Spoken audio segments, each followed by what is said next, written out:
What's up guys? Welcome back to the channel Hand Waving. Your friend Naruto What If Hub 2.0 is here again with a brand new Naruto fanfic that's going to change everything. A story where Naruto is betrayed and banished. But destiny has bigger plans for him. From exile to emperor, this is the journey of power, strategy, and love. Today's fanfic is titled, What If Naruto Became the Dark Obsession of the Uchiha and Controlled All the Uchiha Girls Part 1. I was on my way to the academy, feigning irritation at Kasumi and her apparent lack of skill, to fetch Sayuri in her place. For a Chunin engaged in a friendly sparring match, not noticing the change in the trajectory of a kunai coming her way the very instant it was outside her field of vision was cause for concern. Although, I couldn't really complain, given how easy it was to injure my housekeeper and thus get her out of my way for the day. Then again, it hadn't really surprised me that since I married Fugaku and surrendered the clan leadership to him, I had noticed a steady decline in ability in our younger generation. It mostly stemmed from an unhealthy over-reliance on our eyes, with most of them just becoming mindless apes mimicking their opponents. Worst of all, many seemed to be proud of that fact, not realizing that a generation ago, being called a copycat was one of the gravest insults to people bearing the Uchiha crest. Yet, with the spark of genius that was once present in every single member of the clan being absent in most, it didn't surprise me. To be fair, this development didn't start with Fugaku, if the accounts of our clan history are to be believed. The clan's decline started back when we were entrusted with the security of the village and the founding of the Uchiha police force. This resulted in the clan, for the most part, being confined to the village, with only the occasional exception from within our ranks being allowed to join the shinobi forces proper for any length of time. This reduced the number of Uchiha whose mere existence could strike fear into the hearts of our enemies to a scant few, and it got rarer and rarer each year. Our clan, by now, was lazily resting upon the accomplishments of our forefathers. I was convinced that in a generation or two the Uchiha name would be said in the same breath as the Yamanaka or the Nara, the Uchiha falling beneath the recognition of even the four noble clans. The reverence of old would be a fading memory with the tale of the great shinobi wearing the Uchiha crest believed to be an exaggeration. Despite not sharing the misgivings of Fugaku and the elders, it was apparent that the clan's confinement was a measure taken by the second Hokage to keep us close. Some would call it a reasonable precaution, but there undoubtedly was reason to fear us. Madara made the fact of what one of us could accomplish should we put our minds to it more than evident. We are warriors first and foremost. Our place is on the battlefield, where we can feel at home amongst the carnage. Glorified guard dogs we are not. The Inuzuka would fit that bill better than we ever could. So it was no wonder that Madara, who spent every waking moment of his life on the battlefield, managed to get as strong as he did. Since Tobirama crossed blades with the Uchiha more than once, he must have been painfully aware of this fact. He knew better than to underestimate us, and by trying to keep us away from the fighting, he succeeded in stifling our growth, barring the rare exception. A sensible precaution, one it seemed he managed to instill in his successors before he got himself killed. As a result, even during times of war, the village leadership hardly called upon us to fight, and when they did, most of the time, it was because they had no other choice. It was a vastly different treatment than the Hyuga received, although they too had certain duties within the village. Perhaps Kushina was right when I had brought the matter up with her during our Chunin days that the unequal treatment was rooted in the fact they had chosen to safeguard their eyes while we hadn't. Unfortunately, her attempt to fix that went nowhere when I presented the seal she came up with to my father. Neither he nor the elders deemed it worth their time to fully hear me out, and they dismissed the whole concept out of hand, calling the Hyuga seal a flimsy excuse to justify slavery. Hypocrisy at its finest. What had made it worse was that by so doing, they had called into question Kushina's trustworthiness that the seal worked as described and had no hidden function. It didn't help that they had considered us the superior dojutsu-wielding clan of Konoha, which would have been enough on its own for them to reject the idea. Obviously, They couldn't have given the Hyuga the opportunity to lord something like copying them over us, ignoring the merits of my proposal entirely, despite our secret history of stealing eyes from one another in the pursuit of lasting power. Then again, the vehemence of their refusal had struck me as odd. A few years later, I had learned the real reason why they had refused. One of the duties of the clan head was harvesting and preserving the eyes of our dead, a secret I had never seen fit to inform Fugaku about, despite officially having handed over leadership of the clan to him. I had believed myself incapable of contending with the elders on a regular basis and had been sure that if they needled me enough, I wouldn't have been able to resist the temptation to rip their tongues out and put their heads on spikes. On second thought, the condescending looks I would have had to endure for being a woman ruling the clan, coupled with their constant offhand remarks wishing for my little brother to succeed me, would have ensured they wouldn't have survived the first month of my reign. Besides that, I could do well without the headache this would have created when their next of kin would have inevitably come complaining. Knowing that, by the time I was done expressing my displeasure, our clan probably wouldn't have counted more than 10 members. I have never been able to tolerate incompetence and stupidity around me for prolonged amounts of time, so not having to suffer through the elders' incessant nagging served me quite well. Although, I occasionally couldn't help wondering if the price I had paid for it had been worth it in the end. Arriving at the academy, I joined a cluster of other parents waiting for their kids to storm out of the gate. With nothing better to do, I allowed my eyes to wander.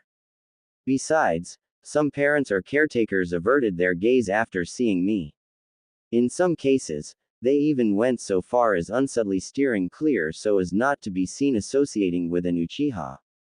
I could understand the sentiment. Seeing your family being killed by what could only be described as a force of nature and then being unable to take their pound of flesh in retaliation was something many struggled with. Not knowing where to direct your righteous anger was even more so, and I would like nothing more than to give them a chance to sat their cravings for revenge. Unfortunately, in doing so, I would confirm what was currently considered nothing more than an unsubstantiated rumor, that the Uchiha clan was responsible for what happened. I highly doubted the general populace would care that cousin Obito had been reported dead years prior to that, nor that my investigation into the aftermath of the Kyuubi attack revealed that he hadn't had any contact with any of our kin living in the village. Still, I couldn't be sure he hadn't had anyone else backing him. Another Uchiha was unlikely, since there was only one other body that couldn't be recovered in the last 20 years. According to the reports, he had been killed by Onoki's dust release during the Second Shinobi World War. Given that Iwa hadn't flaunted an Uchiha clan of their own, I was inclined to believe the veracity of that report. No, the modification of his body pointed in an entirely different direction, and after I confirmed the validity of my theory, there would be a reckoning. It was only a matter of time. So when I had found Obito's dead body as I had been trying to reach Minato in order to help him, I had done what I had always been made to believe every reasonable member of a clan would have upon realizing that one of theirs had been responsible for destroying half the village. I had made the evidence disappear, thus marking the greatest regret of my life. If only I wouldn't have been required to follow what my father had ingrained into my head since I had been a child, and instead could have followed my heart. Then I could have been in time too. I stopped myself from going down that path again as I noticed an Anbu hiding on the roof of a house from where he was overlooking the crowd. He didn't bother hiding very well. Back in the day, Dragon would have had his hide for such a lack of skill. Luckily for him, it seemed I was the only one aware of his presence. Carefully maintained instincts put me on alert as I continued to scan my surroundings, searching for his teammates. It was rare for Anbu to operate alone, at least not for anything considered crucial. It was likewise rare for them to operate within the village bounds. I didn't have any time to wonder further what his presence was all about, as a horde of screaming children ran out of the building, searching for their parents. Sayuri had no trouble making me out amongst the people, the superior eyesight every Uchiha possessed even before the activation of the Sharingan showing its worth. She immediately hastened her pace and ran my way with a smile plastered on her face. Her face had more than just a passing resemblance to her father's, possessing the same eyes and cheekbones, but more importantly, she bought into the same Uchiha exceptionalism as her father, thinking herself to be better than everybody else. This sentiment had only been reinforced since her first day at the academy by becoming top of her class, to this day, a feat I wasn't entirely sure how she managed it. She was average at best, not even close to the skill her older sister called her own at half Sayuri's age. Surely nowhere near good enough to be labeled a genius, a term that had seen such excessive use it had seemingly lost all meaning. I couldn't recall a year in recent memory in which the top student in a class was called anything else. I missed the times when you actually had to back up such denominations since there was nothing more dangerous than a contorted perception of your own ability. She was already buying into it all, and short of receiving a wake-up call, it would only get her killed sooner rather than later. Sayuri came to a stop right in front of me, her grin widening. "Mom, what are you doing here?" she asked while searching the crowd. "Where is Kasumi? She hurt herself while training." "Nothing serious," I informed her. "Oh," she momentarily deflated, only for her grin to return with a vengeance. "I like you better, anyway. You can come to get me from now on if you like," before mumbling under her breath before she clarified. "Well, on those days Izumi Oni-chan can't. If it were up to me, I wouldn't mind being here every day, just not for her sake." As it stood, I was already taking a risk by being here. Nonetheless, it was a chance I had to take. I couldn't remain oblivious about his well-being. I needed to know that he was taken care of. "Unfortunately, that will not be possible," I told her, my words wiping the smile from her face. Taking on the same bland expression her father constantly wore on his face, thus further highlighting the similarities between her and the semen donor responsible for her existence. To be honest, I had never come to like either of my so-called offspring for the simple reason that they were also fugakus. Sayuri, in particular, with her mediocre talent, looks, and entitlement that made her a younger female version of her father, had made that rather difficult. Not that I could say I hadn't tried. But it had become clear rather early on, that the children I had to bear him would never be mine in any way that counted. I had merely been supposed to be the breeding cattle providing an immaculate lineage. The children had always been supposed to be his and his alone, to mold them as he had seen fit, in accordance with our agreement. As a result, after realizing this, I had ceased all attempts to bond with them on more than a superficial level. I hadn't even nursed them to prevent myself from getting attached. It hadn't been easy to stay away in the case of my firstborn. She had been gifted and intelligent, but most importantly, her features hadn't had any clearly discernible resemblance to her father, having been being a perfect melding of mine and his. It made her look like just another cousin, unlike Sayuri. There were moments when it had been hard to resist the temptation to nurture her spark instead of seeing it slowly doused in the mold Fugaku tried to press her into.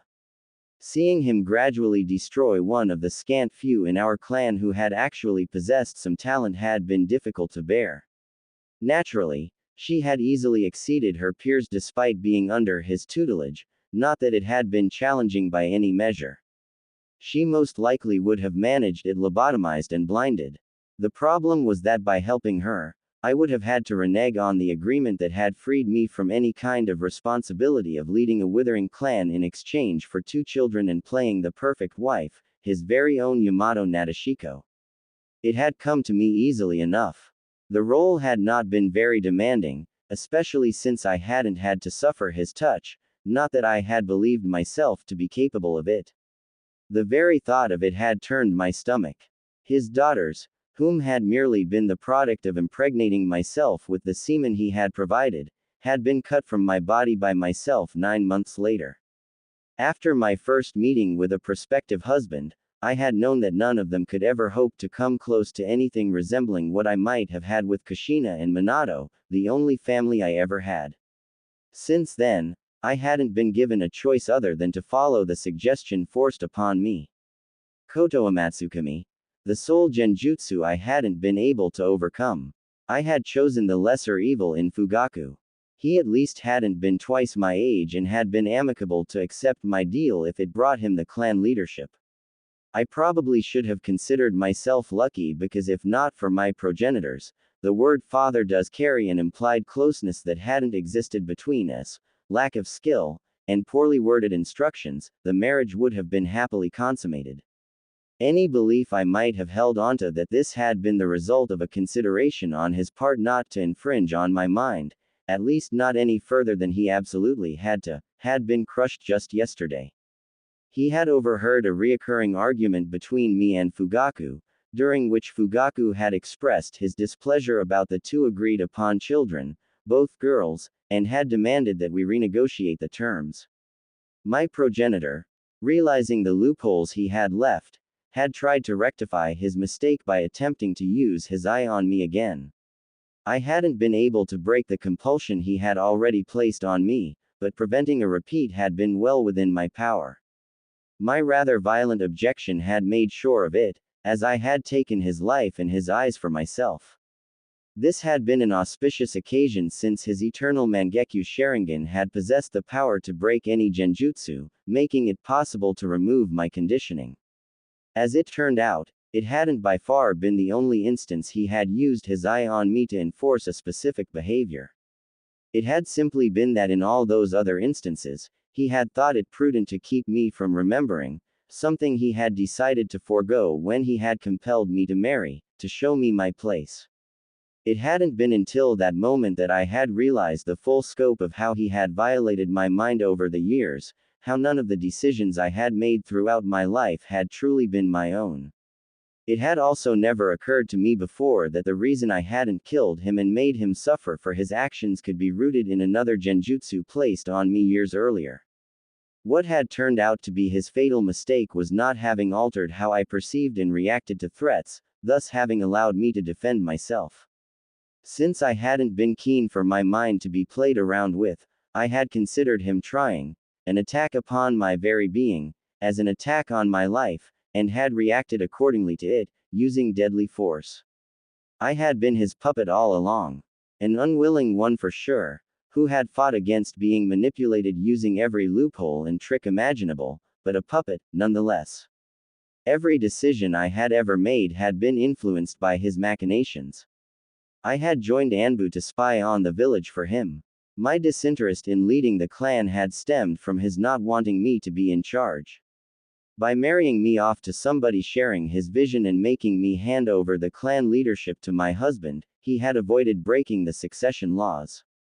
Because without someone holding my strings, I had been bound to go against his vision of the Uchiha clan, eventually, something my proud entitled progenitor Kagami couldn't have allowed to happen, which was why my rebellious brother had never been deemed a suitable replacement for me either.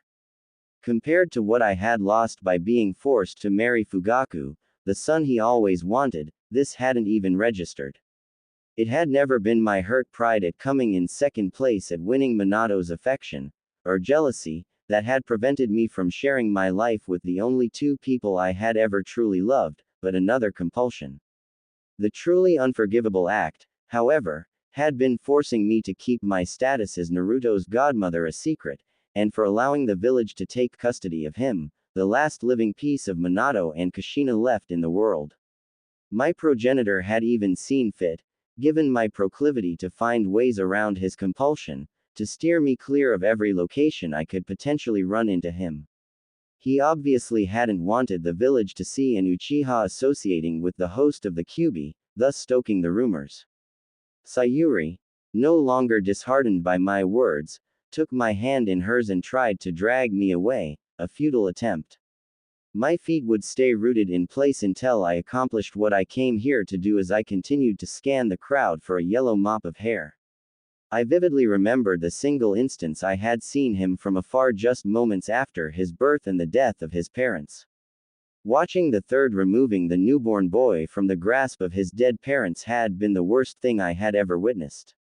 The crushing guilt at arriving too late had been the worst feeling I had ever felt, and courtesy of the Sharingan was something I could never forget.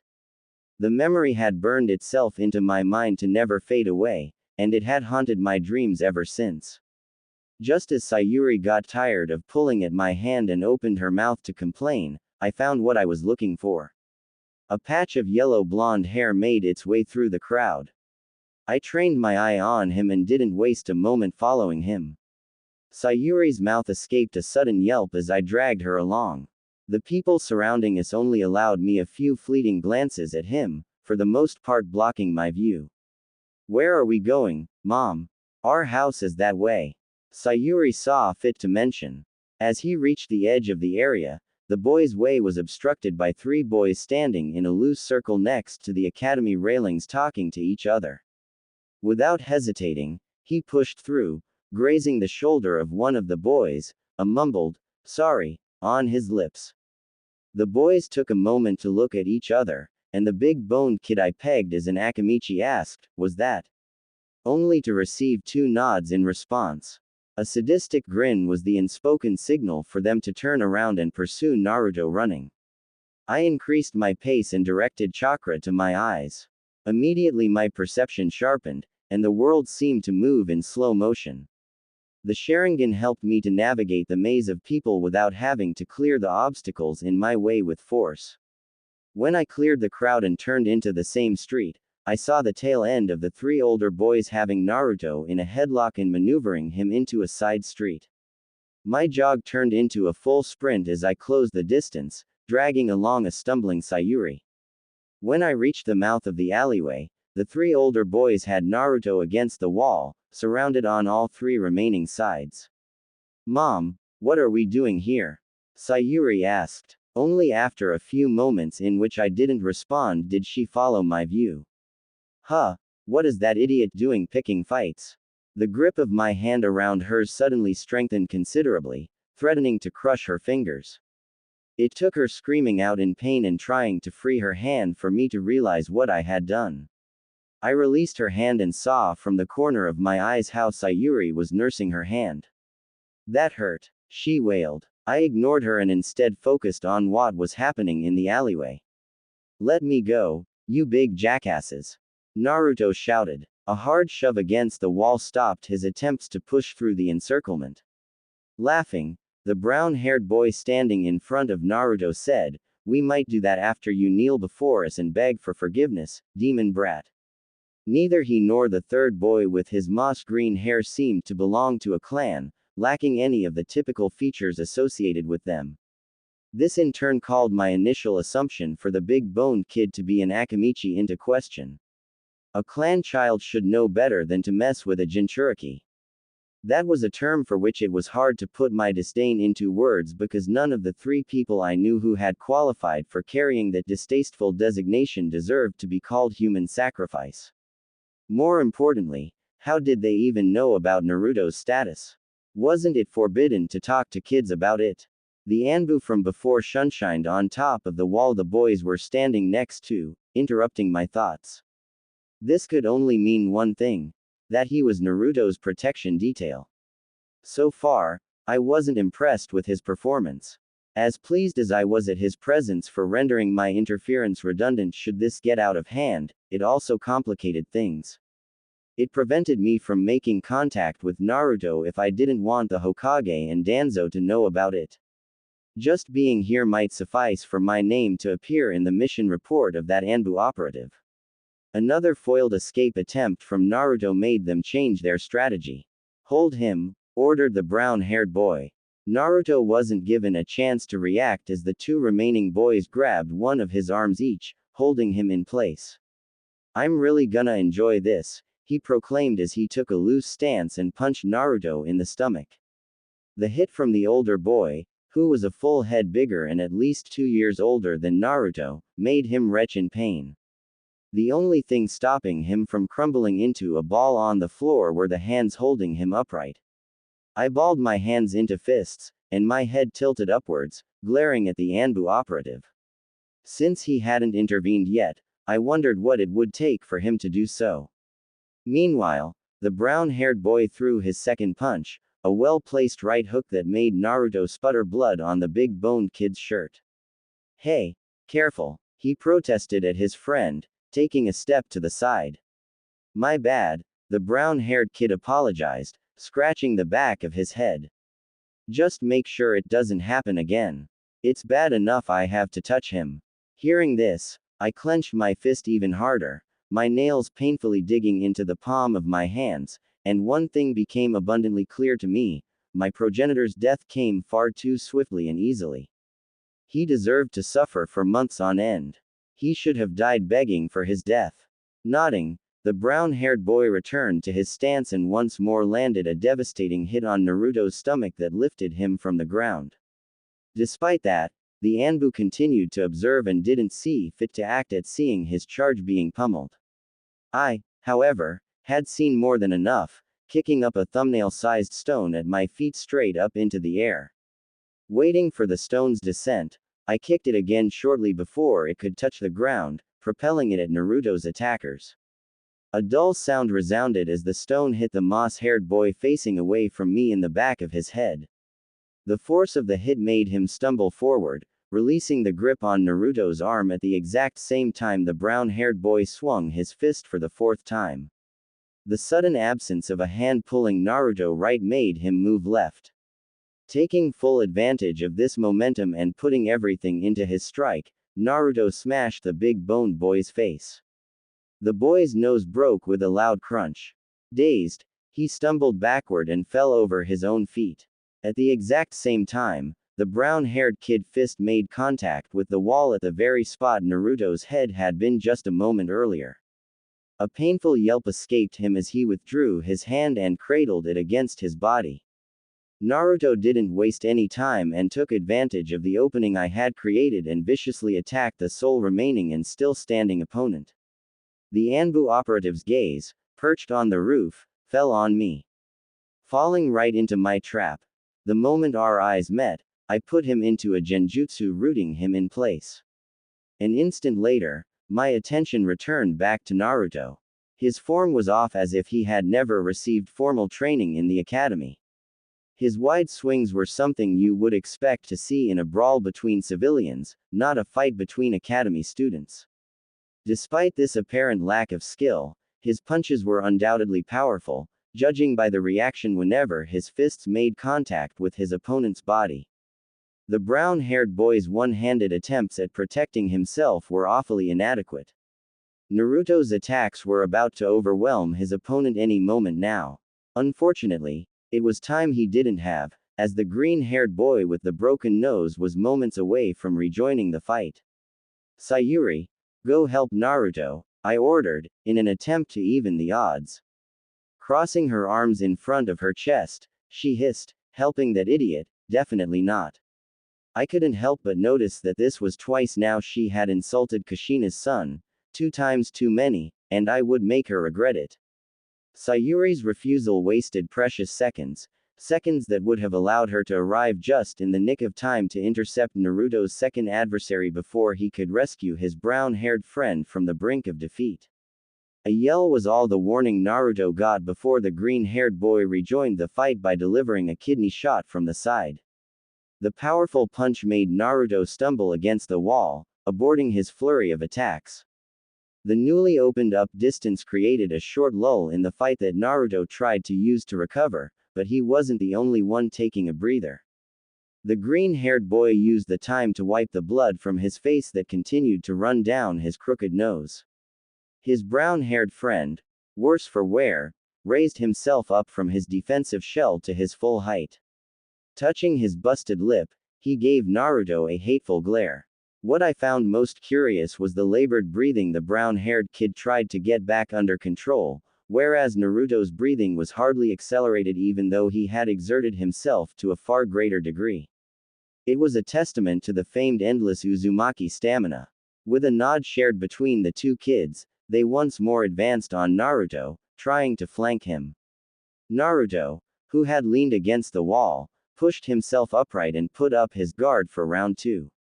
In the meantime, I was torn between stopping the fight and allowing it to play out a bit further now that Naruto was in a position to defend himself against his attackers. At the end of the day, a fight like this with no rules was a rare chance to get an accurate measure of his character. I needed to see what he was made of before irrevocably tying my fate to his. So far, it seemed he had gotten more from his mother than just his stamina. Minato, by this point, would have made a run for it, either realizing the danger of facing multiple opponents at the same time posed, or getting them to split up and ambush them separately. Kushina, on the other hand, would have been too stubborn to employ such tactics and would have stayed and slugged it out to the last one standing, just like her son. Staying my hand for the moment, I watched the fight proceed. His opponents shuffled closer and closer in an attempt to make use of their greater reach. They tried to keep Naruto at bay while they hammered him from two opposite sides, realizing he could only effectively defend against one of them at a time. Naruto was having none of it. Instead of allowing himself to be cornered, with his back literally against the wall, he went on the offensive. I couldn't tell if he instinctively sought his fortune by attacking, or if analyzing the facts and concluding it was the most promising tactic to apply. Either way, it was the right choice to make. Take out one of your opponents as fast as possible before he can receive help or a breakthrough to end the encirclement, at least momentarily. The problem was both of his opponents had superior range, were bigger and had around 40 pounds more mass than Naruto. Unlike last time, they were alert, no longer underestimating him, and it showed. Naruto made a good attempt when he suddenly struck. Arms raised, shielding his head, he closed the distance to the brown-haired boy, and even though he anticipated a punch coming his way and was fully prepared to block it, he didn't account for the power behind it.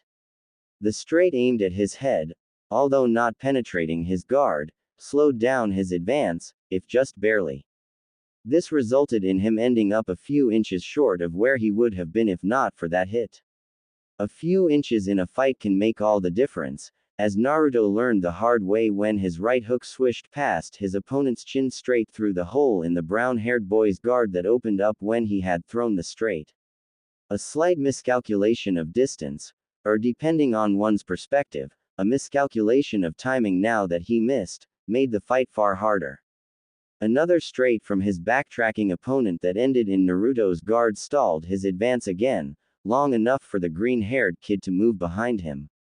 I wasn't sure what tipped Naruto off, instinct or perhaps the green-haired boy's wheezing, but he managed to evade the punch aimed at the back of his head, beneath it, and nearly ramming his nose into the raised knee of the opponent in front of him.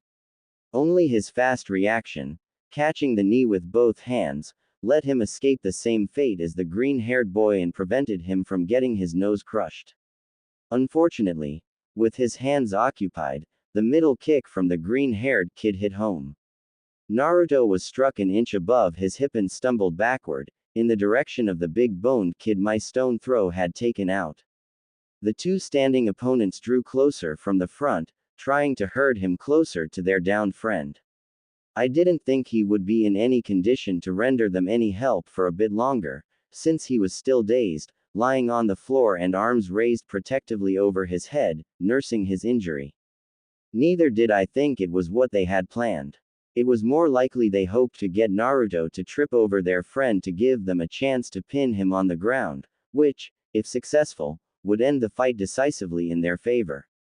Naruto, given his far smaller stature, would have no chance to escape their grasp.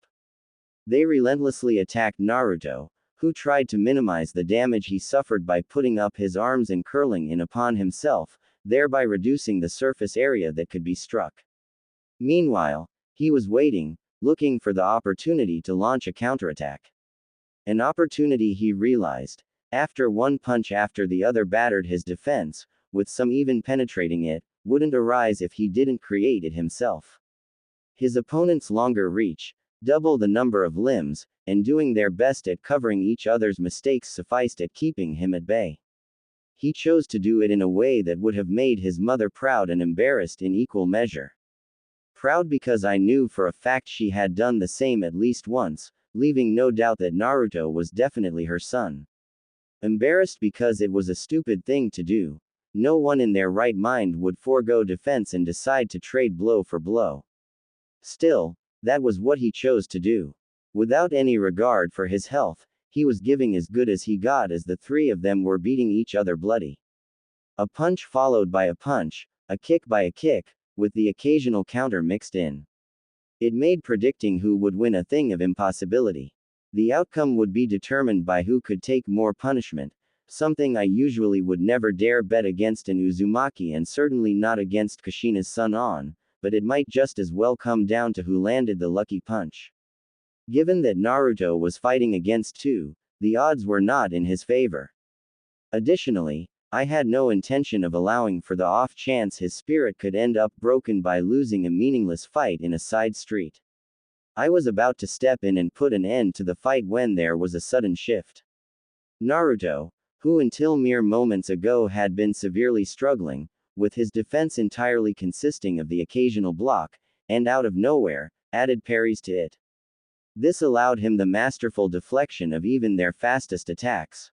It took him only a few more exchanges, and he started to slip around their attacks. He was reading them like an open book. After a short adjustment period, not lasting more than a few heartbeats, he was entirely evading any hit, leaving him to dish out the hurt. His wide and flailing swings from before in just a few exchanges gained a precision I would not have think him capable of for a few years yet. He was accurately, and with perfect timing, striking whenever there was an opening to exploit. By now, he was taking them apart, the slugfest having turned into a one-sided slaughter. It nearly seemed as if, but that couldn't be, if only he wasn't fighting with his back to me so I could make sure. I was about to dismiss the thought as nothing more than mad ravings when he slipped under a punch, and by so doing, had to turn his head slightly when I caught a glance of something that should be outright impossible. How could he have a Sharingan, the ritual? It all suddenly occurred to me. Kushina's blasted adoption ritual had worked. Her harebrained idea of creating artificial Uzumaki by transferring genetic markers I helped her develop had actually worked. I had been convinced after we had tried to become real blood sisters and nearly died in the process that it had been a failure. Clearly, I had been mistaken. The boost in chakra capacity and the increased density I gained in the aftermath were decidedly not the results of my training efforts as I had initially believed, and Kushina had never mentioned anything because shortly after our folly, she had discovered she was with child. Suddenly it all made perfect sense. We used that ritual in April, and Naruto was born on October the 10th. By then, she must have already been pregnant. That was just like her. Only the scatterbrained Kushina could lose track of her cycle like that. Then the realization hit me. This meant nothing else than that Naruto wasn't just Minato and Kushina's child, he was mine as much as he was theirs. He was mine too, I couldn't help but grin.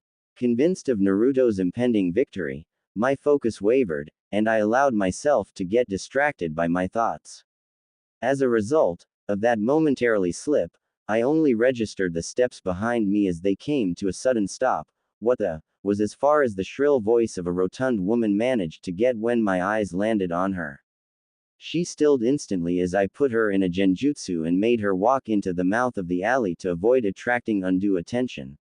When I turned back to the fight, I saw the tail end of how the big-boned kid smashed a brick from behind against the side of Naruto's head. A single moment of inattention threatened to destroy everything I thought I had just found. Despair clenched my heart. My eyes recorded every gruesome detail of how Naruto's eye socket was smashed in, with blood and chunks of his eye getting splattered onto the floor. Another memory, ripe to be added to my collection of the ever-increasing number of my failings, that would undoubtedly haunt me for the rest of my life. A punishment fitting the crime of allowing Naruto to be injured. I pushed myself to go faster, faster than I ever moved, to reach Naruto, fully aware that despite all my powers, it just wasn't enough. I was once again too late to protect what was most dear to me. And the Sharingan, my clan's lauded bloodline, once more proved to be a curse, ensuring I could never forget another one of my failings. Naruto crumbled into a heap on the floor, unconscious. An instant later, I came to a stop beside the boy, catching the wrist of his hand midswing in an iron grip, stopping his motion cold. Looking him up and down, I didn't think I had ever felt so much hatred for a person as I did for him at that very moment, as not even my progenitor registered. It would be so easy to snuff the life out of these insects for having dared to raise their hands to my Naruto. In the last moment, my calculating mind prevailed over my raging feelings, and I only ended up kicking the kid's feet from under him while holding onto his hand. His shoulder dislocated, accompanied by a sickening crunch, and he landed painfully on his side. A glance in my eyes kept him from crying out in pain. I wouldn't want his screams to alert anyone. Naruto had two other adversaries attacking him from the front, which I had put under a paralyzing genjutsu on my approach, keeping them in place. I might have need of them, especially should I decide that further punishment was in order. This time I wouldn't allow my prey to escape me into the clutches of death, not before they made amends. I didn't waste another second on that human trash. Kneeling down next to Naruto, I carefully turned him onto his back and lowered his head to the floor, clinging to the hope that up close, the damage to his eye would be far less severe than it seemed. That hope evaporated into thin air when I finally saw his face. His eye socket was a bloody ruin, his eye destroyed beyond repair. Only a few tiny bits and pieces of it remained after it had popped. Desperate, and unwilling to accept this, I used the mystical palm technique trying to fix it, even though I knew it was futile. Jutsu in hand, in the middle of bringing it closer to his face, I halted mid-motion, unable to believe my eyes as right in front of me, his injuries began to rapidly heal. The chunks of flesh connecting to each other grew in size, and within moments his eye regenerated as if it had never been damaged. Wiping the blood from his face, I couldn't help but notice, seeing him up close for the first time, how much he looked like a perfect blend of Kushina and Minato. He had his father's yellow blonde hair combined with Kushina's round chin and cheekbones, and now it seemed he had my eyes. The raw power they had emitted was unlike anything I had ever felt before. To confirm my suspicion, I used a diagnostic jutsu and found myself surprised at how much even I had underestimated the density and sheer amount of chakra at his disposal. He easily outclassed anyone in the village, and the gulf would only grow wider as he grew older. In addition, I couldn't find a single scar or other lasting damage on his body, even though he was malnourished and seemed to lack some vitamins and minerals. I couldn't even imagine how powerful a shinobi he could become with the right tutelage. He was perfect. Our perfect little boy, Kushina and Minato, I thought to myself, with my lips curled upwards as I caressed his cheek. From now on, I would make it my life's mission to protect and care for him, as it always should have been. The beginnings of a plan formed in my mind. Sayuri's careful approach, eyeing the downed kids, reminded me that we weren't alone. My gaze flickered to the big-boned kid on the floor. It would have been easy to assign full responsibility for why my Naruto got hurt to him, but that would just be lying to myself when, in truth, I was to blame. It was my presumption that the big-boned kid lying on the floor was incapacitated which had led to this. He must have shaken off his daze when I wasn't looking, and, upon realizing there was still a fight going on, must have reached for the first thing in the immediate vicinity and found a loose brick. He then must have risen from the ground, and, before he was fully upright, must have been swinging the brick in his hand in a smooth motion with all his might toward Naruto's head. This had forced me to watch in slow motion as the brick shattered against his skull right before my eyes, making me regret the decision of letting that fight play out. I should have interfered right from the very moment they had dared to lay their hands on my Naruto. He might not have liked getting rescued. After all, Kushina certainly never had, with one exception, when Minato did the rescuing, but at least he would have been safe, and none of this would have ever happened. Kushina would have scoffed at me, "Don't sweat it, Mickey. There was no lasting harm done, and you can't always protect him. What you can do is teach him to do it himself." For all the goofing around she was prone to, she had a habit of voicing profound wisdom out of nowhere. Oh, how I missed that crazy redhead. She would have been right. This insect wasn't worth my time. I returned my attention to my Naruto. Making sure to numb his pain receptors, I took out a scroll and retrieved an alcohol-filled cylindrical bottle from within, and removed the cap. Stroking through his hair, I steeled my nerves for what I was about to do. No matter how much I would rather not hurt my baby, even if I knew it was only temporary, it had to be done. I needed to know, for his sake. Carefully lifting up the eyelids of his left eye with one hand, I worked my thumb index and middle fingers slowly under the eyelids until I could grab his eye. A small yank later removed it from its socket, and with a chakra scalpel, I severed the optical nerve.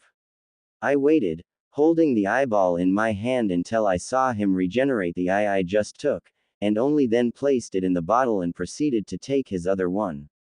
A retching sound reminded me that I wasn't alone. A glance over my shoulder showed me how my daughter desperately tried to keep her breakfast down. Since I couldn't allow her to contaminate this site, I put her under a quick genjutsu, which had the added bonus that it also prevented her from voicing any questions. Not that it would make a difference even were I to answer them, since I fully intend to be the only one who remembered this incident had ever occurred. Closing the lid on the bottle, I sealed it back into the scroll. Cradling Naruto in my arms, I stood up and carefully positioned him against the wall. He would wake up any minute now. Concentrating more chakra into my eyes activated their advanced form. Seeking out the gaze of all 5 other people present one after the other, I went to work and modified their memories, or in Sayuri's case erased the knowledge of ever being here. Except for Sayuri, they would remember Naruto kicking the 3 kids' asses, and since I made sure he would be the first to wake, they wouldn't doubt it. Waking, lying in their own blood with their prey-turned-predator nowhere in sight, I made sure the woman, who turned out to be the big-boned kid's mother, the family relation undeniable, wouldn't take too kindly to her child beating on someone younger, a mild lingering suggestion that the Hokage wouldn't like it if someone hurt the QB brat doing the trick. The Anbu was the only one for which I took my sweet time sifting through his memories.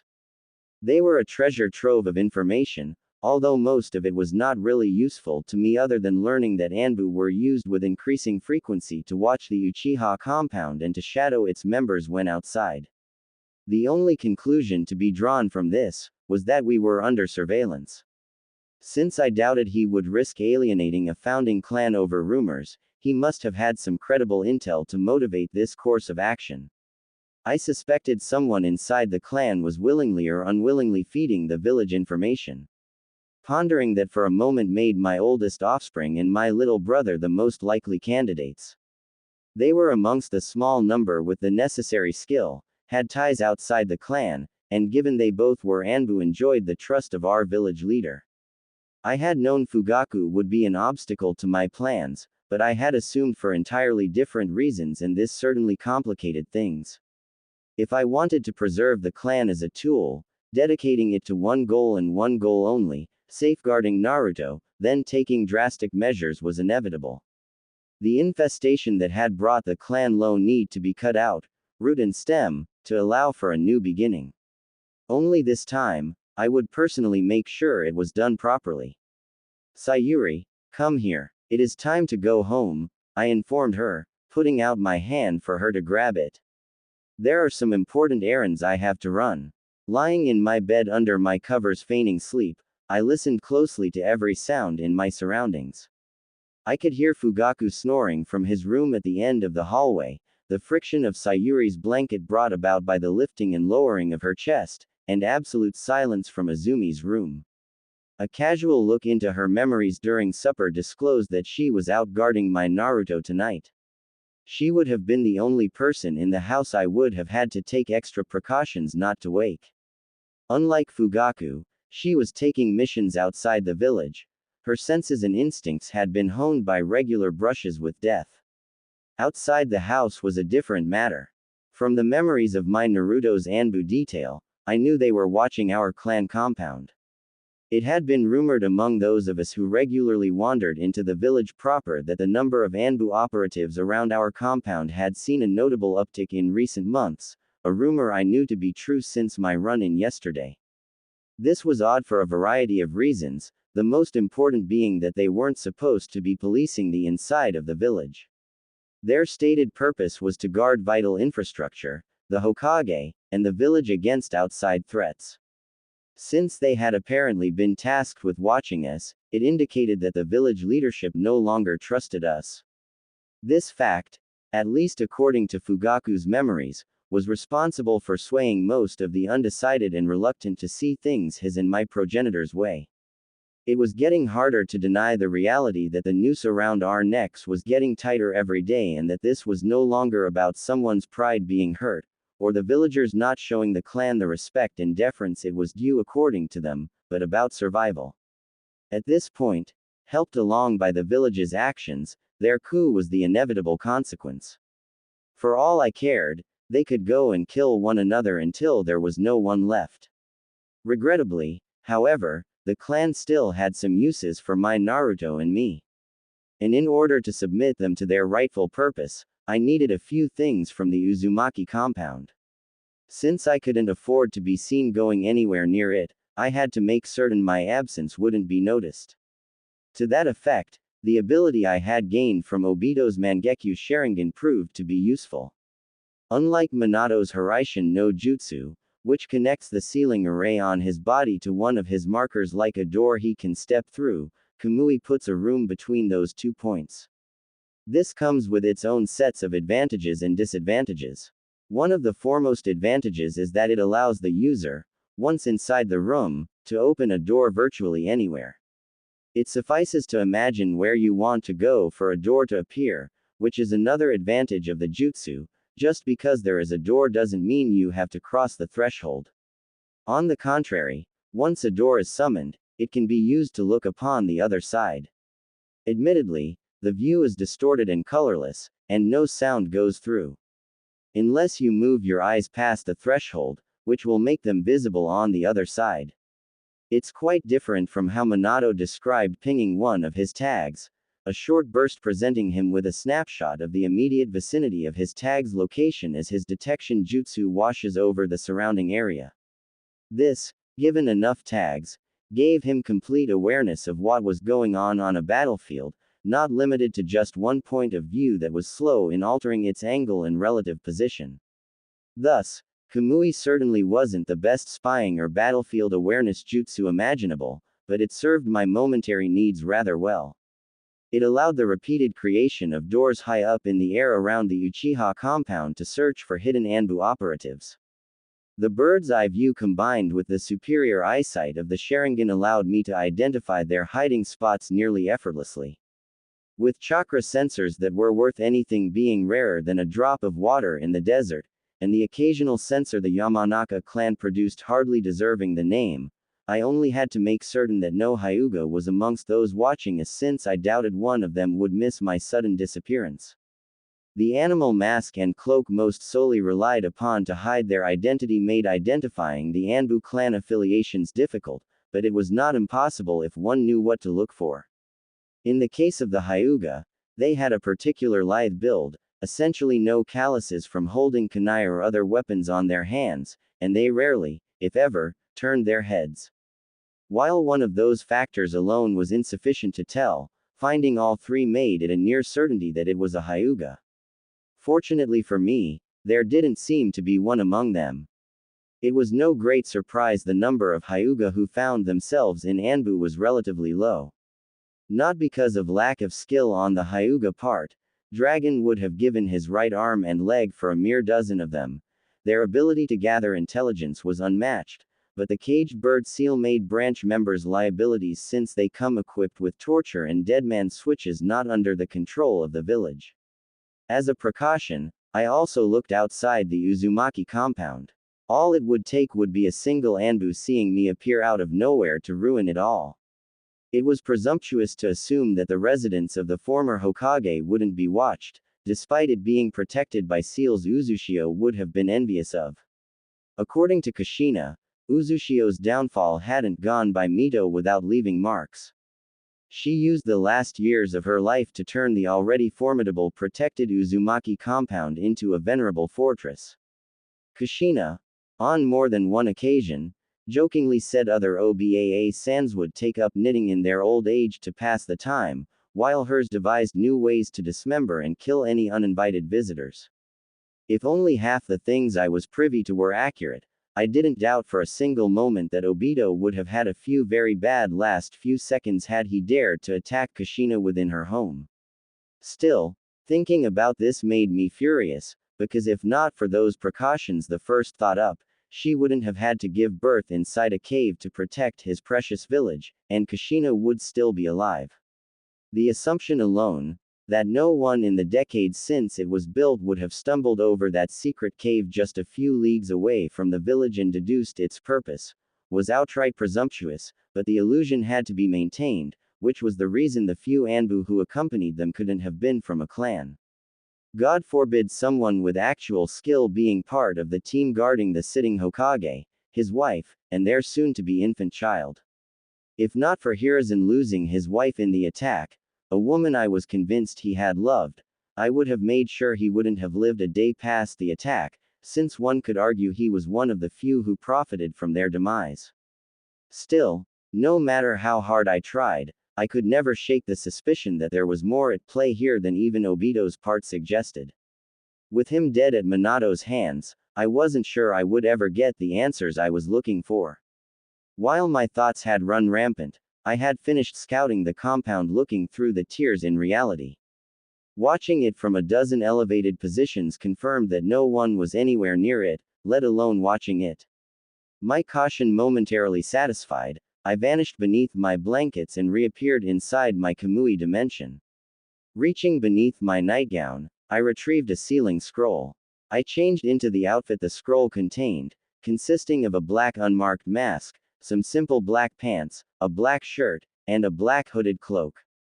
The white silk kimono I wore to sleep was hardly suitable for a night raid.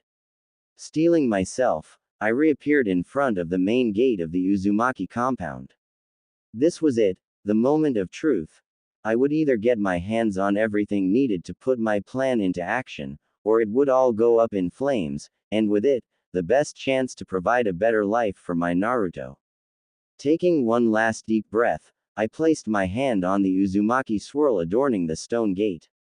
It was time to find out whether Jiraiya had messed with the seals and locked me out. He was the only other living person I knew of with access to the control seal. When the gate wings parted before me, splitting the swirl in half, I released the breath I hadn't known I was holding. My anxiety only fully left me when I made the first step past the gate, and nothing happened. I followed the narrow paved stone path, leading through a small forest encircling the entire compound. It wasn't an easy path to follow, and I don't mean the overgrowth from years without anyone taking care of the plants growing alongside it, nor that I was occasionally forced to cut my way through plant obstructions. The reason it was hard was the memories I was plagued by. Wave after wave rained down on my mind with every step I took. I had walked down this path countless times, whether it was with Kushina, Minato, or both by my side, talking, joking, or just teasing one another, and sometimes, when I was visiting them, I walked it alone. Never once had it seemed so lonely, nor had my heart constricted in such sorrow that only grew worse the closer I got to their home the way it did now. Halfway there, it hurt worse than when I had watched them die.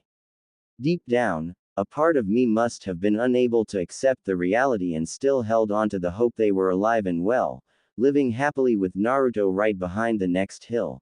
Somehow we had just drifted apart, and one day in the future, we would just run into one another, and everything would go back to how it was. The only thing keeping that illusion alive was the uncertainty of what awaited me in their home. My body was fighting me every step of the way, not allowing my conscious mind to shatter what my unconscious mind desperately clung onto. I stopped, hand placed on the trunk of a tree for support as I was warring with myself. My breathing was fast and shallow, and my emotional pain suddenly turned physical. Clenching my breath, desperately trying to get my accelerated heart rate under control, I slumped against the tree. Looking up at the star-spangled night sky, I finally realized that something wasn't right. It was as if a powerful compulsion prevented me from taking another step in the direction of their home. My eyes advanced to their eternal Mangekyo state and shattered the last vestiges of my progenitor's genjutsu using his eye ability. My heart rate began to normalize immediately, and the world felt as if a haze I hadn't noticed was even there had been cast aside. Koto Amatsukami, it had to be. My progenitor must have planted another suggestion deep within me, not connected to all the other commands he had given me. That's why it hadn't already broken and only weakened when I had gotten rid of the others. This one forced me to stay away from the Uzumaki compound, the only place he wouldn't have been able to reach me. It became clear, even though I hadn't been allowed near Naruto, why, in all those years, I had never sought solace in their home, why I had never visited to wallow in reminiscences, and why I had never bothered to come here to take a keepsake to remember them by. Insidious is the only term fitting to describe Koto Amatsukami. Allowing the mind of the affected to justify their actions deserves nothing less. However, now I knew what I was looking for. Sifting through own memories, I began to question every decision I had ever made, looking for anything I had done that seemed out of place.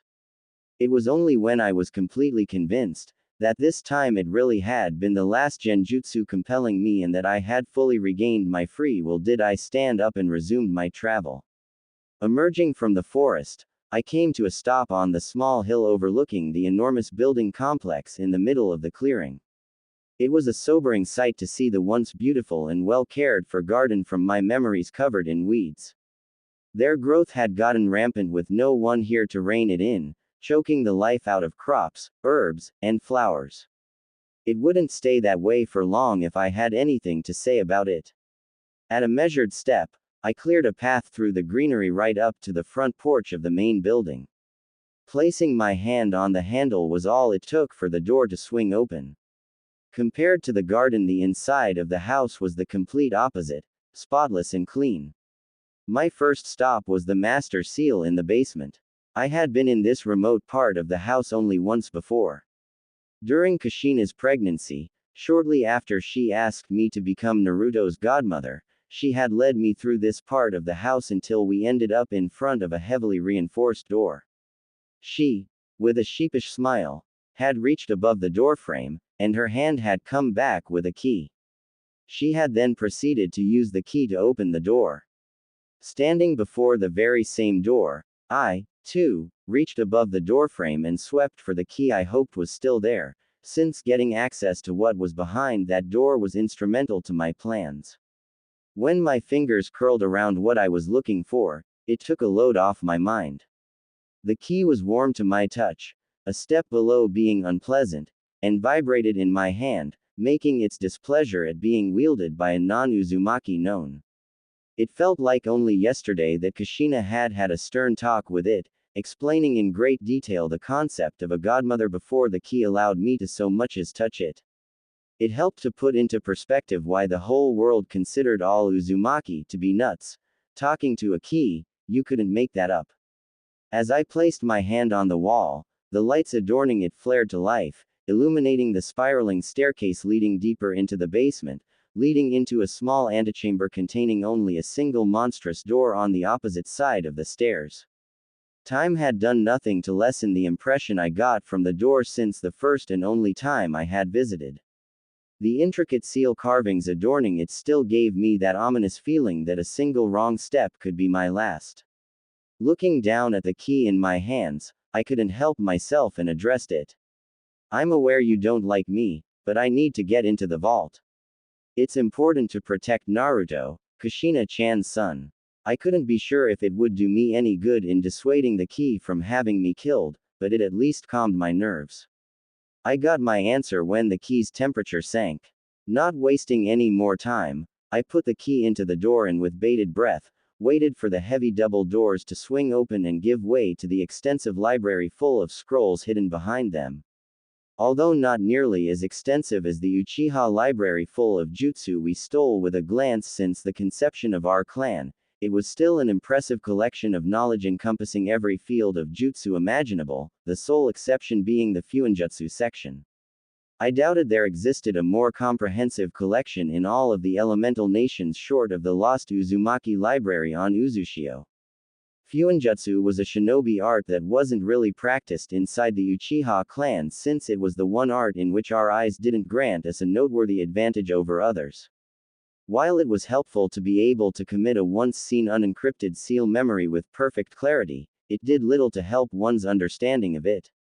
It only allowed us to recreate an assortment of specific tools, akin to a blacksmith who could only make standard kunai unable to do anything else, even just changing the blade length or the handle being far outside our capabilities unless we put in the same hard work to study and practice any non-Uchiha would have to. That was what distinguished a true master of this art from the rest: the ability to create seals tailor-made to any given situation, an arduous and long path most haven't had the patience to follow. This was especially true for members of my clan since there were numerous far easier paths, helped by their eyes, open to them. A path I, regretfully, had barely set foot on, despite both Kushina and Minato having walked it. Nevertheless, it was still a treasure trove of knowledge, albeit not the reason for today's visit. I would have to spend more time here in the near future than I would prefer when it came time for me to enter and catalog the Uchiha library I intended to take with me into it. Without pausing, I removed the key and attached it to the delicate metal necklace around my neck as I stepped through the door leading to the master seal. It was one of 4 doors, the other 3 leading to an armory, a forge, and a training room, respectively. It was a bland room beside some carvings on the walls, ceiling, and floor, all leading into a hip-high pedestal in the middle of the room. Hovering a few inches above the pedestal was a whitish-blue glowing orb roughly 1 foot in diameter. I placed my hands on the orb, just as Kushina had shown me. Immediately, the glow of the orb intensified, and the inside began to change. The chaotic milky swirling pattern slowed down, and the white hue separated into an assortment of different colors. At first, they took the shape of letters, then words that combined into whole sentences. With a mere thought, I selected the guest book and had a look at the last visitors and the dates of their visit. To my great relief, no one had seen fit to enter the compound after the Kyuubi attack, so I didn't have to fear any surprises, nor having to track down something that had been stolen.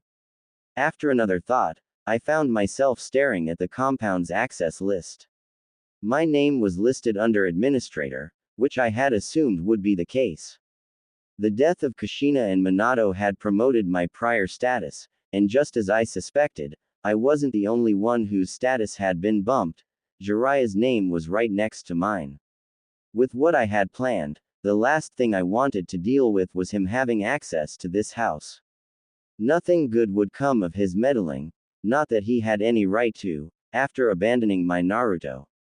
Without hesitating for a second, I stripped him, the only living person beside me who was allowed to enter the premises without prior permission, of all rights. I was about to remove my hands, having achieved what I came here for, when I noticed that the sealing array was months away from failing because it was running low on chakra. It had never crossed my mind that this could happen. I had never used any seals with an effect that had to be constantly maintained, like barriers. Since there was a chance that someone attempting to breach the compound could deplete the remaining chakra even faster, I had no other choice. I needed to replenish them as far as possible. Relying on them while they might be compromised would be a grave mistake. Taking a deep breath, I reluctantly started the process. Instantly, there was a heavy drain as my chakra was siphoned away in large gulps. It took the globe a few scant seconds to nearly empty my reserves and leave me panting on my knees. Despite being aware that the device was created with Uzumaki in mind and prepared for the drain, the speed with which it robbed me of my, for anybody not named Uzumaki, large reserves took me completely by surprise. Not being a censor, getting such a reminder of how vastly more chakra they had on average truly drove the point of why the Uzumaki were this highly regarded more than Kushina just shrugging off our training sessions ever could have. Thinking on it, the only times I had seen her show signs of exhaustion were when she had spammed high-level ninjutsu like a woman possessed during our spars. This only hardened my resolve. I took a few moments to recuperate before I tried to get back up. After a few unsure steps, I left the basement the same way I had entered it. I returned to the lobby of the main house, and, for a moment, just stood there staring up the stairs. It was one of the two large elaborate staircases hugging the right and left corners of the room, each spiraling upwards around a potted bonsai standing 10 feet tall in the center of each. It was the right side my eyes were focused on. I dreaded what I would find up there, the confirmation they were truly gone. Unfortunately, there was no escaping it. I needed to do this for my Naruto's sake. With a deep sigh, I began to move once more. As I was ascending the stairs, my fingers were caressing the wide railing Kushina and I had misused countless times as a slide when we were children. I couldn't recall a single instance of us walking down the stairs as normal human beings, not as apes, the words Mito Obasan used to chastise us with a grin plastered on her face whenever she caught us doing it.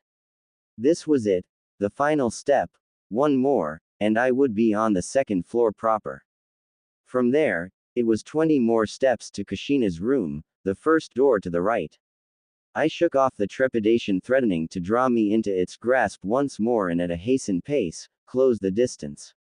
I allowed myself one last deep breath with my hands around the handle before I pushed it down. The door opened seamlessly, and I couldn't stop a smile from forming on my lips, as I saw the metaphorical battlefield before me. Scrolls in various stages of being opened were not only strewn around on the large table and took up most of the right wall, but also littered the floor. In some cases, the scrolls were piled into heaps, the occasional clothing article mixed between them. It was like a look into the past. The seals placed throughout the house that prevented dust from settling made the room look like she was still living here and had just stepped out for a minute. Taking a few steps into the room, careful not to step on anything, I could only shake my head. It was a wonder Kushina could work at all in this chaos, let alone find anything. She was the exact opposite of Minato, being chaos personified while he possessed a near-compulsive need to create order. Sorting and labeling things was seemingly one of his hobbies. It was no wonder they had separate studies. They wouldn't have lasted a week without killing each other. Apparently, opposites do seem to attract, as they say. Now it was only a matter of finding what I was looking for. I had originally assumed a few hours would provide me with plenty of time to achieve all my goals in coming here. As my eyes roamed the room, I began to doubt that assessment. Well, there was no helping it, and with that thought in mind, I went to work. I started in the corner. I remembered Kushina hurling things at me whenever her frustration got the better of her. The scroll containing the seal intended to safeguard the Sharingan was no exception when I had told her about my progenitor's decision to refuse to use the seal, rendering all her hard work in coming up with it in the first place for naught as a result. Offering to pay her out of my own pocket for the time she had invested had done nothing to improve her mood. On the contrary, it had caused the opposite effect, and instead of placating her as intended, I had drawn her ire. It was one of the few truly heated arguments we'd had with each other. As Kushina had been affronted, I would think she would take money in exchange for a favor rendered to a friend. That was by that point one of the increasingly rarer instances in which she had proven her nickname had been a well-deserved one. Age, or the relationship with Minato, had surely been responsible for mellowing her out. Then again, when it came to Kushina, no matter how hard I tried, I couldn't picture age slowing her down. With what we had nearly ended up doing while in the middle of the argument, she had suddenly decided to turn the battle of words into a battle of strength and had tackled me onto her bed. It definitely had to be the with Minato. Nothing else made any sense when it came to her. I could still recall the feeling of her lips on mine, the hunger as she nearly devoured me whole. Fondly basking in that memory, I caught myself as my fingers absent-mindedly traced my lips. Giving in to a sudden urge, I walked over to her bed in the corner of the room and picked up her pillow. Just holding it in my hands allowed me to smell Kushina's scent, still clinging to it after all these years. Bringing it closer to my face, taking a whiff nearly overwhelmed me with all the memories it triggered. I had to fight the temptation to just lie down in her bed, wrap myself in her blanket, close my eyes, and let myself fall. Ignoring the time constraints I was operating under and the reason I was here in the first place, I couldn't bring myself to do it. This might very well be the only place that kept Kushina's fragrance alive, and the thought of denying Naruto the chance to get to know his mother's scent by lying in her bed because of my selfish desires made me feel sick. I placed the pillow back onto the bed and then returned to my work, making sure to not disturb this temple any more than absolutely necessary. I was carefully looking at scrolls for half an hour, and during that time, I came across the craziest ideas and was already reconciling with the fact the seal was no longer here and that I might have to look elsewhere. When I lifted another scroll from the pile and pried it open, I remembered some of the diagrams. This was the scroll. Placing it onto an unoccupied corner of the table, I released a seal.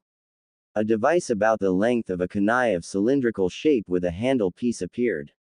Kushina had designed it. In essence, a seal stamp, allowing one of two possible registered users to apply what she called a micro seal directly to someone's eyeball. Once the seal was applied, should the eye leave the eye socket or the person the eye belonged to died, the seal would activate and destroy the eye. I picked the device up and moved the slider forward, and a small needle emerged from within the object.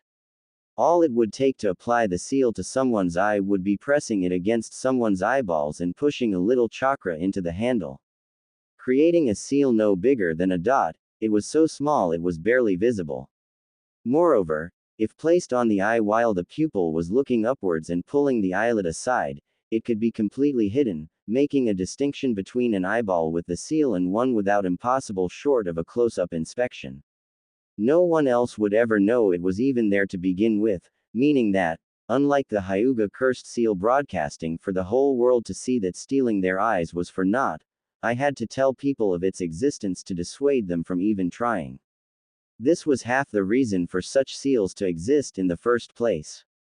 It wouldn't do my clansmen any good if their eyes were destroyed after they were stolen, even though the faces the thieves would have made realizing they had been outsmarted might be worth it.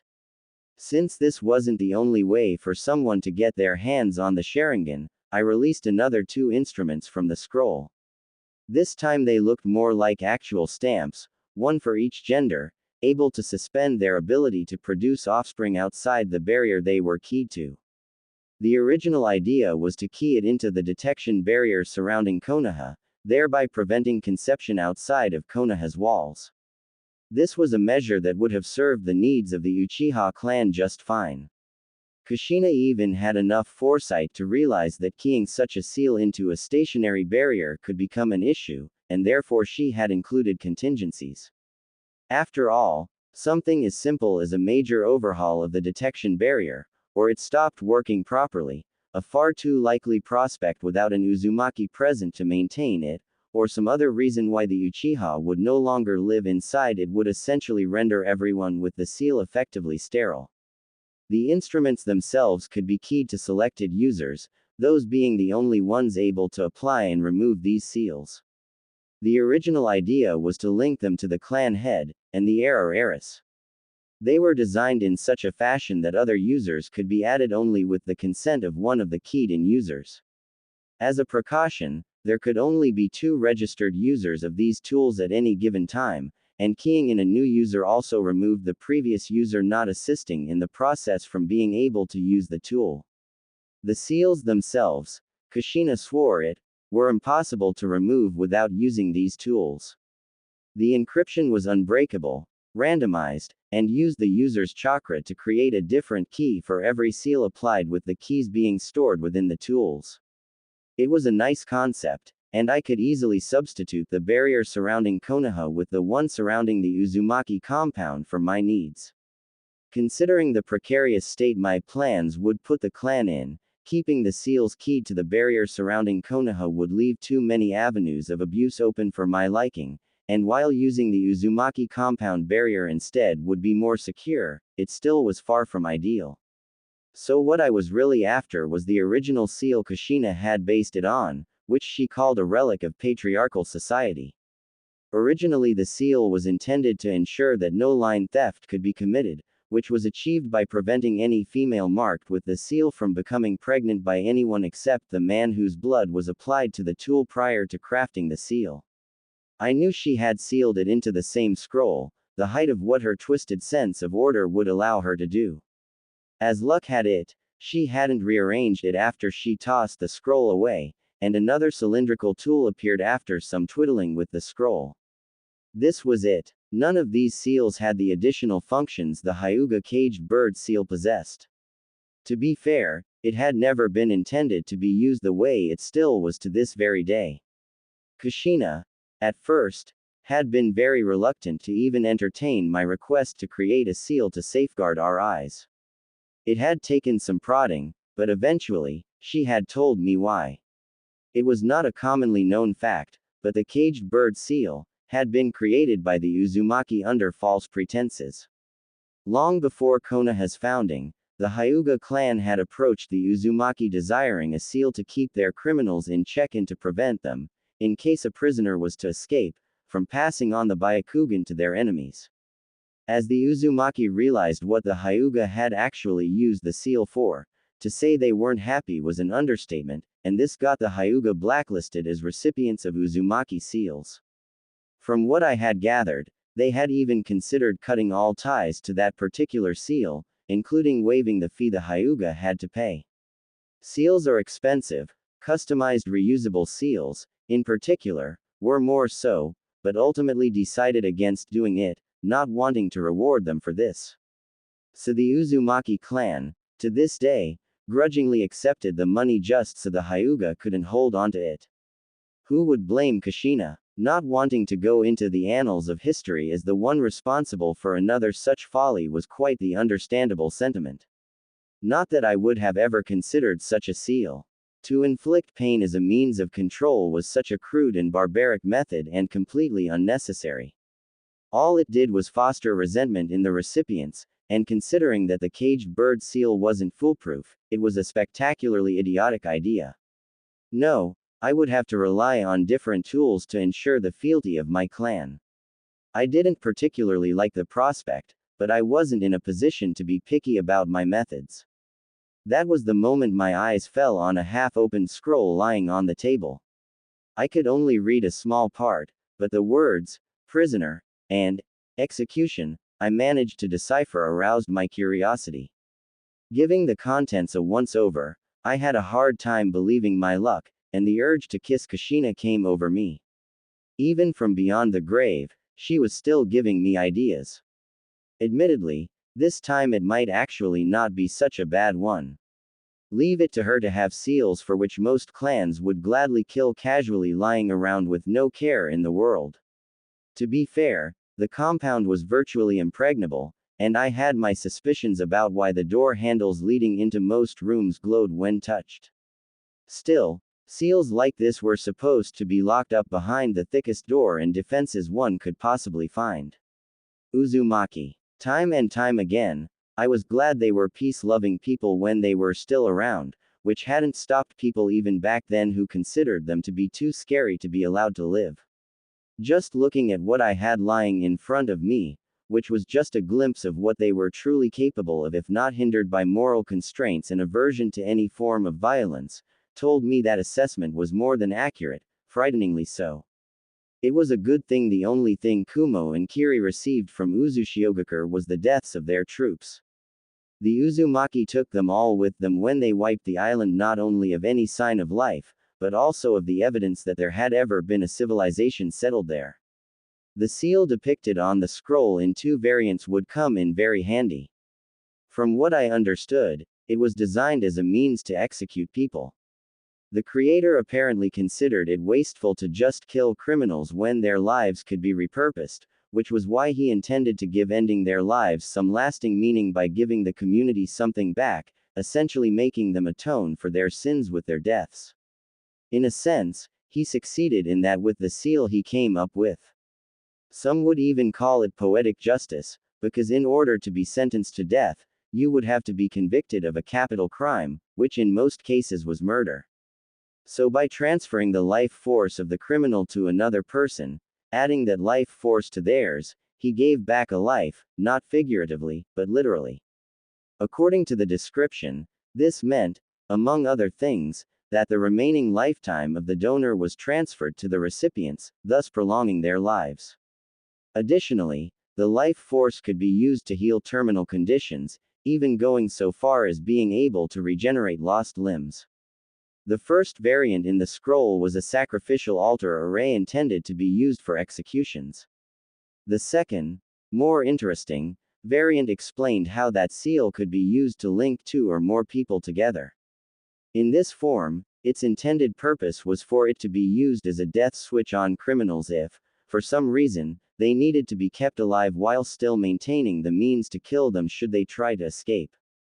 It was noteworthy the sealing matrix was flexible enough that with a few additions, it would allow people connected by it to share a life force with one another, but what I considered more interesting was that the activation of the seal could be tied to preconditions that would trigger the activation of the seal. I already was getting ideas on how to repurpose that seal to fit my needs. With the detailed instructions of the seal, I might just barely be able to craft what I had in mind following the instructions to the letter even though the particulars went way over my head. This admittedly wasn't exactly a good idea.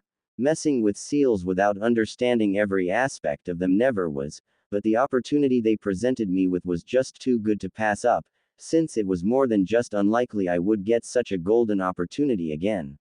Combined with the detection seal I had found earlier, and the scroll full of paralyzing seals Kushina had crafted to sell, I had everything I came here for and more.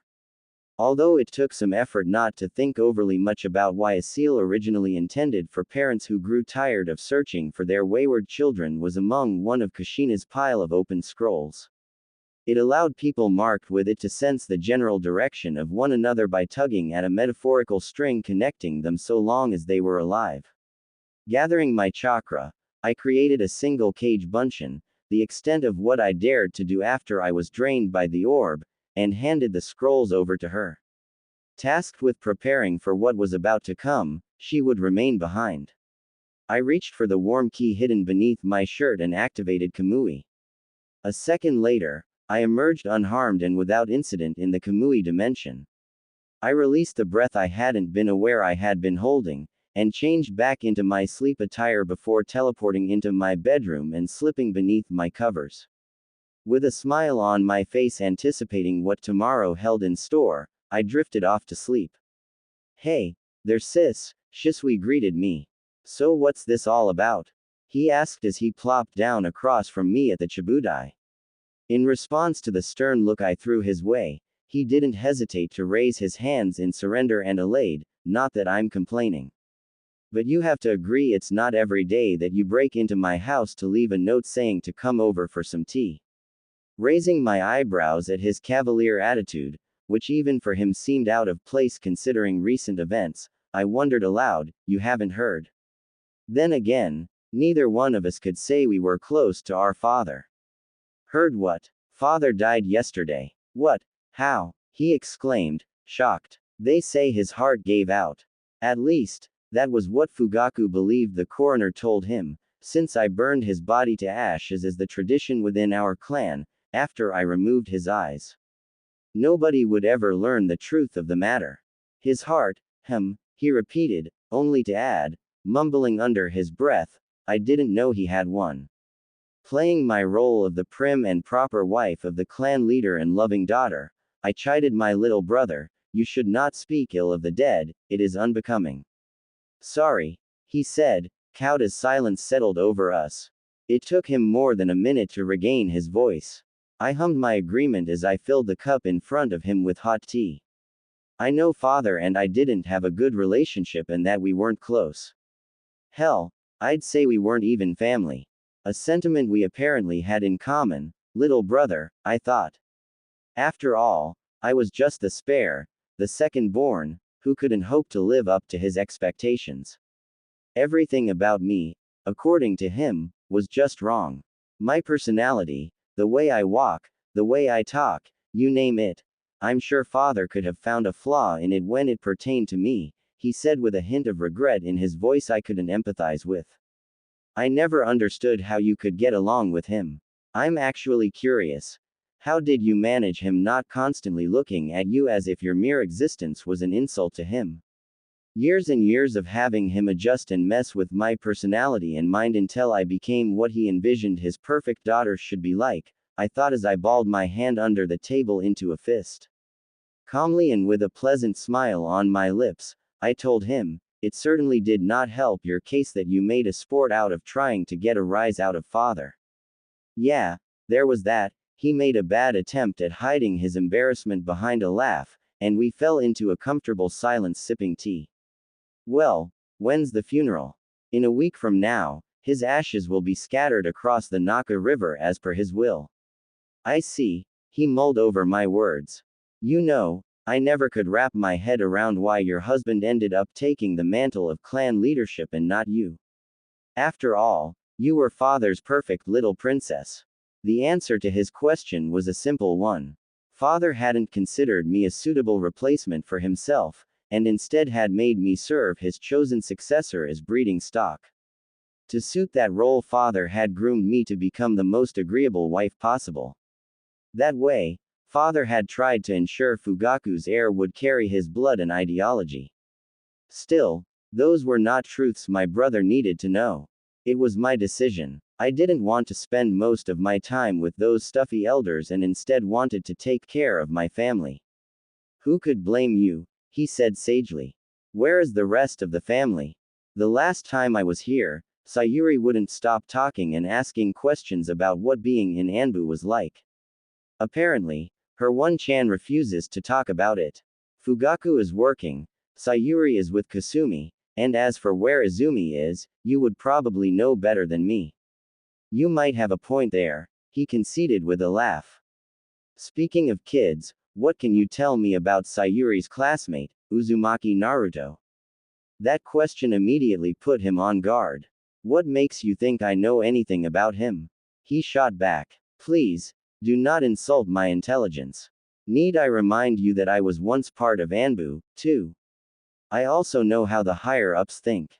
They would never allow a vulnerable village asset to be without protection.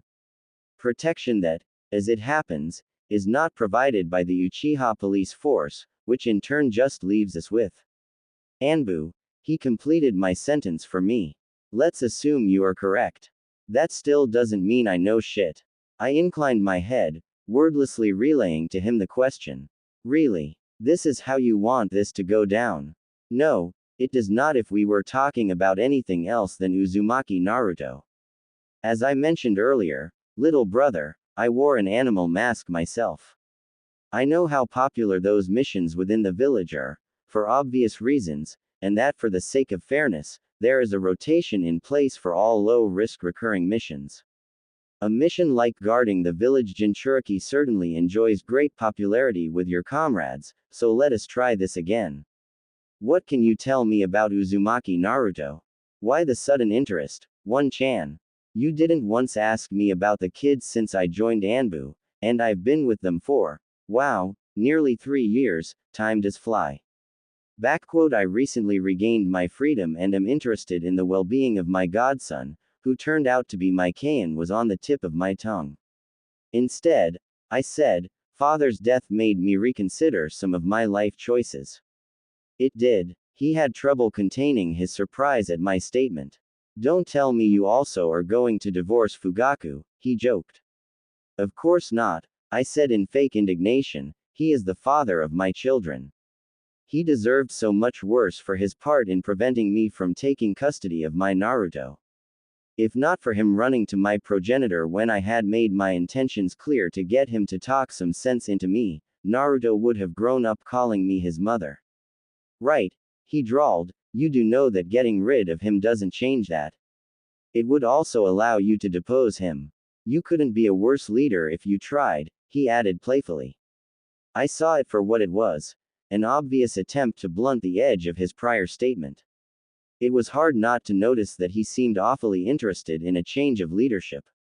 Given his strong dislike for politics, it seemed my suspicions that my little brother was a spy weren't completely unfounded. To be fair, he had a point. In an ideal world, Different leadership might be able to avert the village and the clan clashing. Realistically, if I were to take over the clan and make inroads in that direction, the hardliners within the clan would undoubtedly try to kill me. Since this would mean they had to cross the line of going against their own family, they would take care of Shisui at the same time. I was confident in my skills, but I was also aware that there were countless other ways to be killed besides getting a kunai rammed into your throat. It wouldn't be the first time that motivated shinobi succeeded in bringing someone said to be impossible to beat in a fight down via some exotic means, and the clan, Fugaku most likely leading the charge, would be very motivated. So, no, little brother, that wasn't actually a viable option, not for me. The only one who would profit from that would be the village by pitting the Uchiha against each other in order to prevent them from starting a civil war with the village. It could work at least for a time, and it would allow them to pick up the pieces, or, if they were bold enough to violate the Konoha charter, support one side over the other. I had no interest in becoming the village's patsy or puppet. I had already had enough of that to last me several lifetimes. Nevertheless, he was playing a dangerous game, voicing those thoughts to the wife of the current clan leader. Especially considering his status as a spy. It was reckless, but then again, when wasn't my brother? Although, I doubted he had done that to gauge my loyalties. I know what you are doing, I chastised. Stop trying to change the topic and answer the question. Taking his time scrutinizing me, he eventually dropped his shoulders, eased the tension, and sighed, well, I guess there is no harm in telling you. I don't think you would hurt Kushina's kid, but please keep what I tell you to yourself. The last thing I need, at the moment, is being dragged before Dragon cuz I mentioned some irrelevant tidbits of info over tea with my sister. In response, my brother received the best encouraging smile I could manage while internally I was seething. The impertinence of him to even consider me capable of hurting my Naruto. I had half a mind to remove his intestines through his nose for that slight. Where to start, he considered as he thrummed his index finger against the Chibudai. He's a good kid. Kind, boisterous, exuberant, and, just like Kushina, has a verbal tick. He's also smart, alarmingly so. Contrary to what the academy instructors write into their report cards about the QB brat. They're the ones sabotaging his education by removing him from class for made-up reasons. Under the Chibudai, my fingers painfully dug into my thigh. I've never seen anyone come up with traps on the fly the way he does for those pranks of his. Using only the materials he has at hand, it's frankly mind-boggling.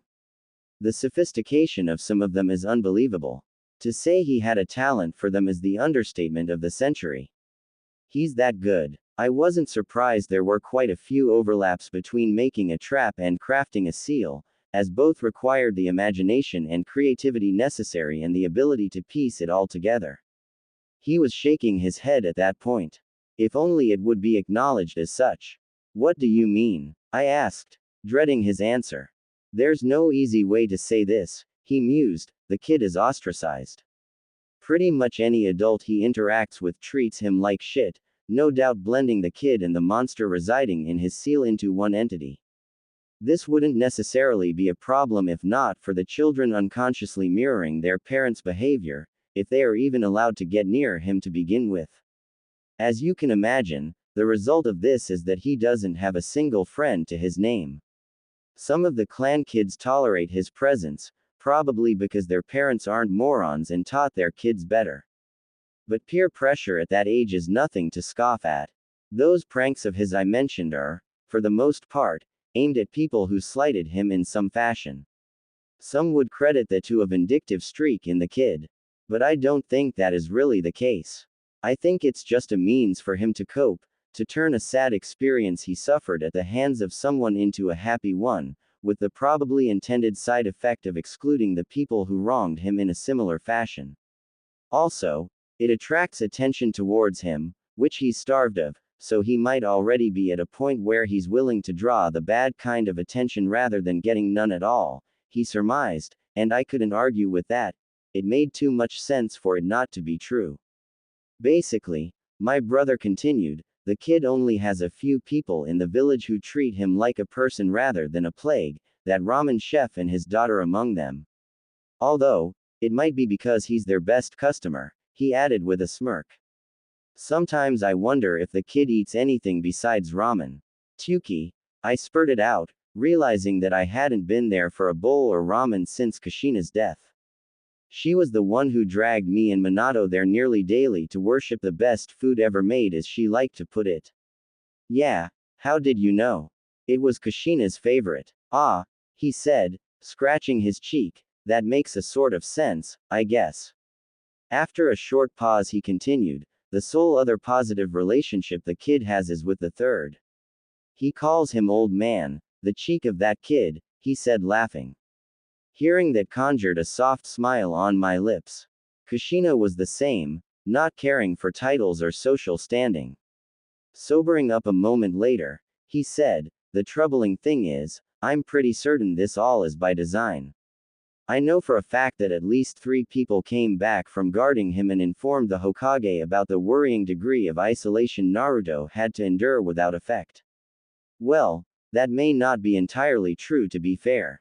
The ones who brought it up were barred from taking that mission again, and the next day the Hokage gave Naruto a short visit. I think they're conditioning him, limit positive relationships with him to a scant few, and he'll latch onto those that remain that much harder. Eventually coming to consider them as his most precious people, willing to do anything to make them happy, I concluded.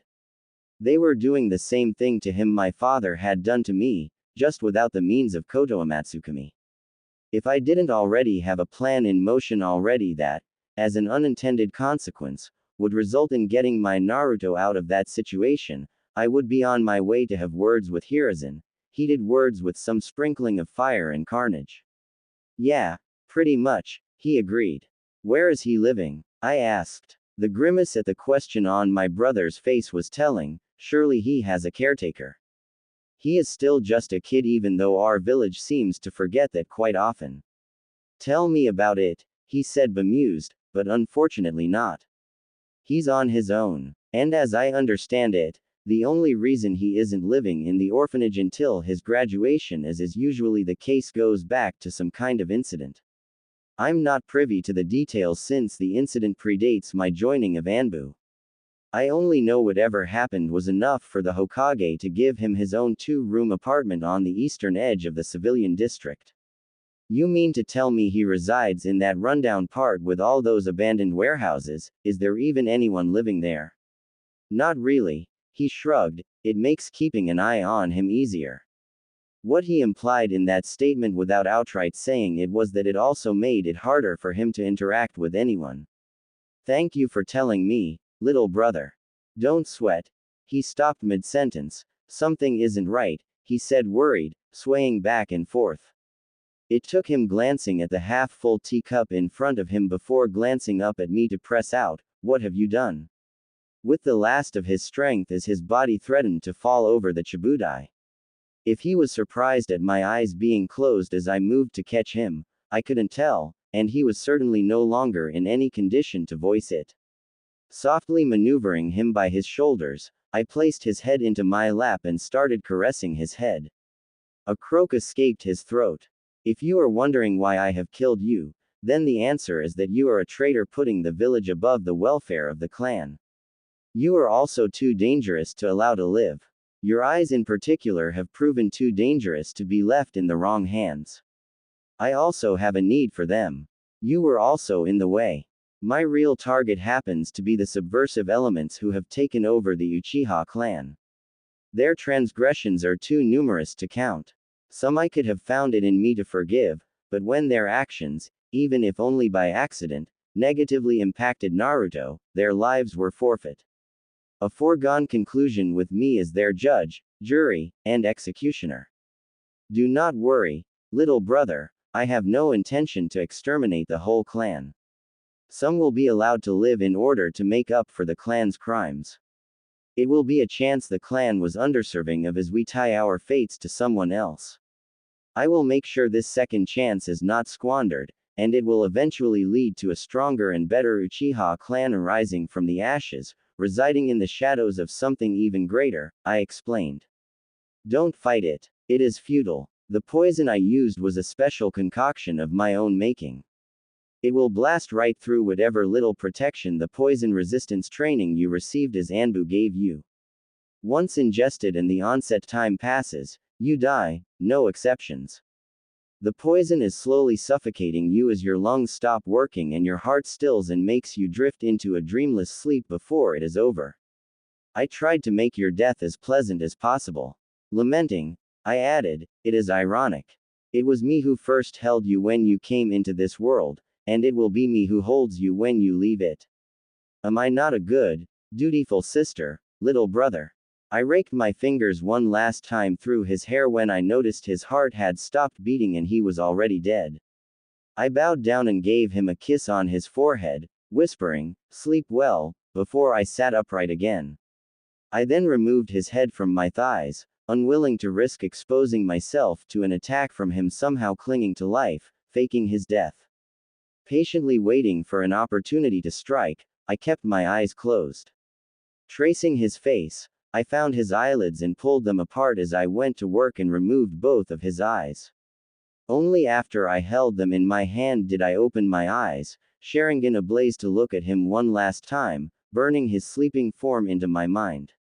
For a brief moment, I regretted that I couldn't have taken the risk of going through his memories. Getting confirmation of some of my theories would have been nice. In case I was right, learning what the village was up to would have been even better. Pumping more chakra into my eyes, I advanced them to my eternal Mangekyo and called forth the first stage of my Susanoo.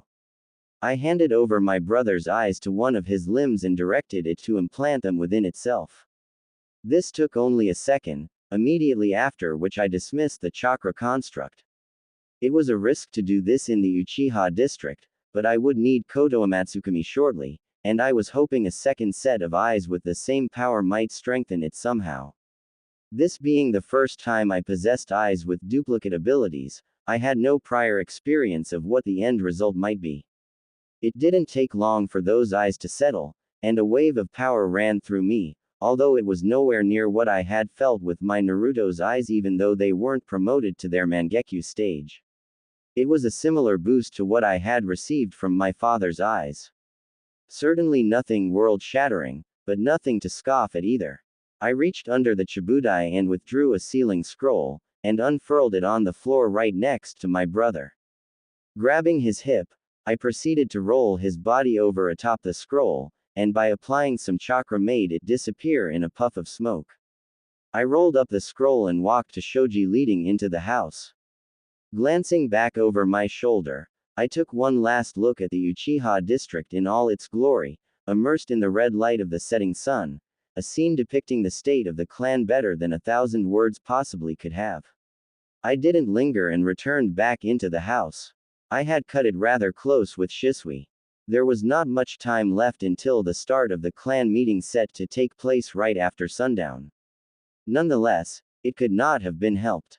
If I had taken care of him any earlier, his sudden disappearance might have been noticed and spoiled my plan, which I obviously couldn't allow. I made my way to my room and stripped down to my underwear, discarding my apron, blouse, and plum skirt onto the floor. I wouldn't need those clothes, the ones my progenitor and husband had made me wear, any longer. They were a symbol of my oppression, designed to show off nothing more than my departure from my life as a shinobi. I was more than happy to finally be rid of them. Tonight called for something special, something appropriate to be worn on such a joyous occasion. Opening my wardrobe, I knew just the thing. I obviously couldn't go there in anything resembling a combat outfit since it would give the game away, so I settled for the next best thing. I reached for a black kimono adorned with a flower motif consisting solely of an intricate pattern of higanbana. The scarlet flower is associated with final goodbyes. According to legend, these flowers grow wherever people part for good, and they are said to serve the dead as a guide through samsara. The latter was the reason I had commissioned the kimono 8 years ago. It was made by the finest seamstress in the village using only the best materials, knowing full well Kushina would need all the help she could get to find her way to eternal peace. Today the other meaning would be at the forefront of my mind. The fine silk felt even better on my skin than I remembered. Stepping in front of my full-length mirror, the kimono fit perfectly, just like the last time I had worn it. I took a moment to admire the floral pattern, consisting of one large higanbana on the back. Sprouting from it were 4 dark green tendrils, one trailing along each arm in a wavy line, whereas 2 remaining ones formed a double helix pattern around my legs. Furthermore, there were 2 more large higanbana on the inside of the tyu furicid, so that when my arms were crossed in front of my stomach, it hid the flower pattern from being seen from the front, making it look as if it was black in its entirety. The tyu furicid would take me a few minutes to get reacquainted with. It definitely wasn't the most practical thing to wear in a fight, should it come to it. Despite that, I was sure I could manage. That only left my hair. Wearing my long hair straight didn't pose a problem for a housewife, in contrast to a kunoichi in a fight. Back in the day, when I was still active, I would braid it into a single braided fishtail to keep it out of my field of view, but just like my old combat attire, I couldn't wear it without arousing suspicions. As a result, I settled for a plaited low bun. It wasn't nearly as suitable to wear with a kimono as a nihongami would have been, but it was far more practical. I put all my sealing scrolls containing my equipment in the back of my scarlet obi, and removed a tile from the floor of my wardrobe. It gave way to a wooden case I removed from the secret compartment. Placing it onto my bed, I opened it, and found its contents exactly as I left it earlier this morning as I prepared it. Several vials filled with freshly mixed fast-acting paralyzing poison that needed a few hours exposure to air for its full potency to unfold. The box also contained a few hundred of the finest senbon money could buy. They were fashioned out of bone, and specifically treated to add liquid-absorbing properties, making them ideal as a tool for delivering poison. I spent a few minutes carefully dipping them into the poison and watched them soak it up, resulting in a slight discoloring of the senbon, a visible representation that they were ready to be used. When I was done preparing them, I corked up the vials, closed the lid on the box, and sealed it all up in one of my scrolls. Also housed within the box were 2 holsters, which I strapped to my underarms and filled with senbon. As a finishing touch, I used the last few remaining poison senbon and decorated my bun with them. After one last glance in the mirror, I decided then and there this would be the outfit I would wear the first time Naruto would lay eyes on me. It would undoubtedly leave an impression. The next step in my plan warranted my presence during the clan meeting that would begin shortly. I left the house and made my way to the Naka shrine. It had been a long time since I had last set foot in it. Entering through the front gate, I walked into the main hall, and was surprised to find the 7th tatami from the far right was untouched. Even though it wasn't required for me to be the first to arrive, since I simply couldn't have expected this occurrence with any reliability, it was a pleasant surprise nonetheless that would make things easier. I removed the tatami and the sealing stone atop the entrance, and proceeded to the secret underground bunker where the stone tablet was located. The most well-kept secret of the Uchiha Clan. Walking up close, I activated my Sharingan, and the parts decipherable with it appeared. I must have read them hundreds of times, especially the part depicting how one could obtain the Mangekyo Sharingan. To see the truth of all creation without obstruction, one must first witness true despair. It was oddly unspecific, just like every other line written on it. It resembled a riddle more than true instructions, and left a lot of room for interpretation. For example, witness true despair when it would be more correct to read experience true despair. Unquestionably, a not insignificant number of my ancestors took that meaning literally and inflicted cruelties on people to bear witness to their despair. This was undoubtedly the source of the implacable hatred some clans felt towards us and cling to until this very day. It was a worthless slab of stone whose meaning only became clear in retrospect, and Fugaku and the elders paid it far more attention than it was due.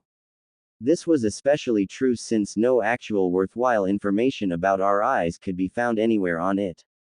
Still, I was curious about what else I could decipher with the eyes I had gained in the meantime. I wondered if those words would also keep me away from this place when I understood their true meaning. Seeking stability, one god was divided into yin and yang, these opposing two acting together to obtain all things in creation. When someone who possesses the power of samsara approaches the moon, an eye will open that is reflected on the moon in order to grant the eternal dream. These were the two lines that stood out among the new information I learned, and I had no idea what to make of them. Sighing, I cut the stream of chakra to my eyes, and they receded to their normal state. It was time to set the stage for phase 2 of my plan. I removed one sealing scroll from my obi and unrolled it to its full length on the floor perpendicular to the stone slab. Subsequently, I walked a few steps until I stood next to the first seal with one foot. Taking half a step with my other foot, I lowered myself down vertically, bending my knees until I could touch the array and unsealed its contents, all the while taking great care that my furuset didn't touch the ground. In front of me appeared a small chabudai, a pot filled with water, a kyusu, an assortment of different tea in small bowls, and a large tablet taking up half the space filled with teacups on top of chataku. With another touch, I activated the heating seal at the bottom of the water pot. I raised myself from my kneeling position and walked a few steps to the next seal and repeated the whole process 11 more times. By the time I was done, the first people had arrived. Most couldn't hide their surprise at seeing me here. Even so, no one approached me, trying to silently sat their curiosity until Yuka came down the ladder. She was the eldest granddaughter of Elder Kato, one of the most ardent supporters of my late progenitor's policies, and a close friend of Fugaku. Despite that, she, like my late brother, had cultivated a personality that offended the sensibilities of her family and most of the clan. How could she not, with her happy and bubbly personality? There was talk to replace her as the heir of her branch of the family with one of her younger siblings or cousins. It likely would have happened if not for her talent as a kunoichi and the prestige she had earned the clan by breezing through the opposition at the last Chunin exam held in Konoha. Without showing the whole village that she had more than earned her promotion, she undoubtedly would have already lost her position. The girl, even though not quite at Azumi's level, was still one of the few bright sparks remaining within the clan. She was accompanied by her older friend Nagi, a stern and silent girl who, on more than one occasion, was called Yuka's shadow. It was an apt description since they were rarely seen apart even before Yuka had been promoted, and they had formed their own team with two other Chunin. Makoto-sama, she happily exclaimed, her bouncing step coming to a halt in front of me. What are you doing here? Why, am I not welcome? I asked back in a no-nonsense manner that had her visibly recoil. Struggling for words, that's not what. I was only teasing, I said, ending her struggle with a smile playing on my face.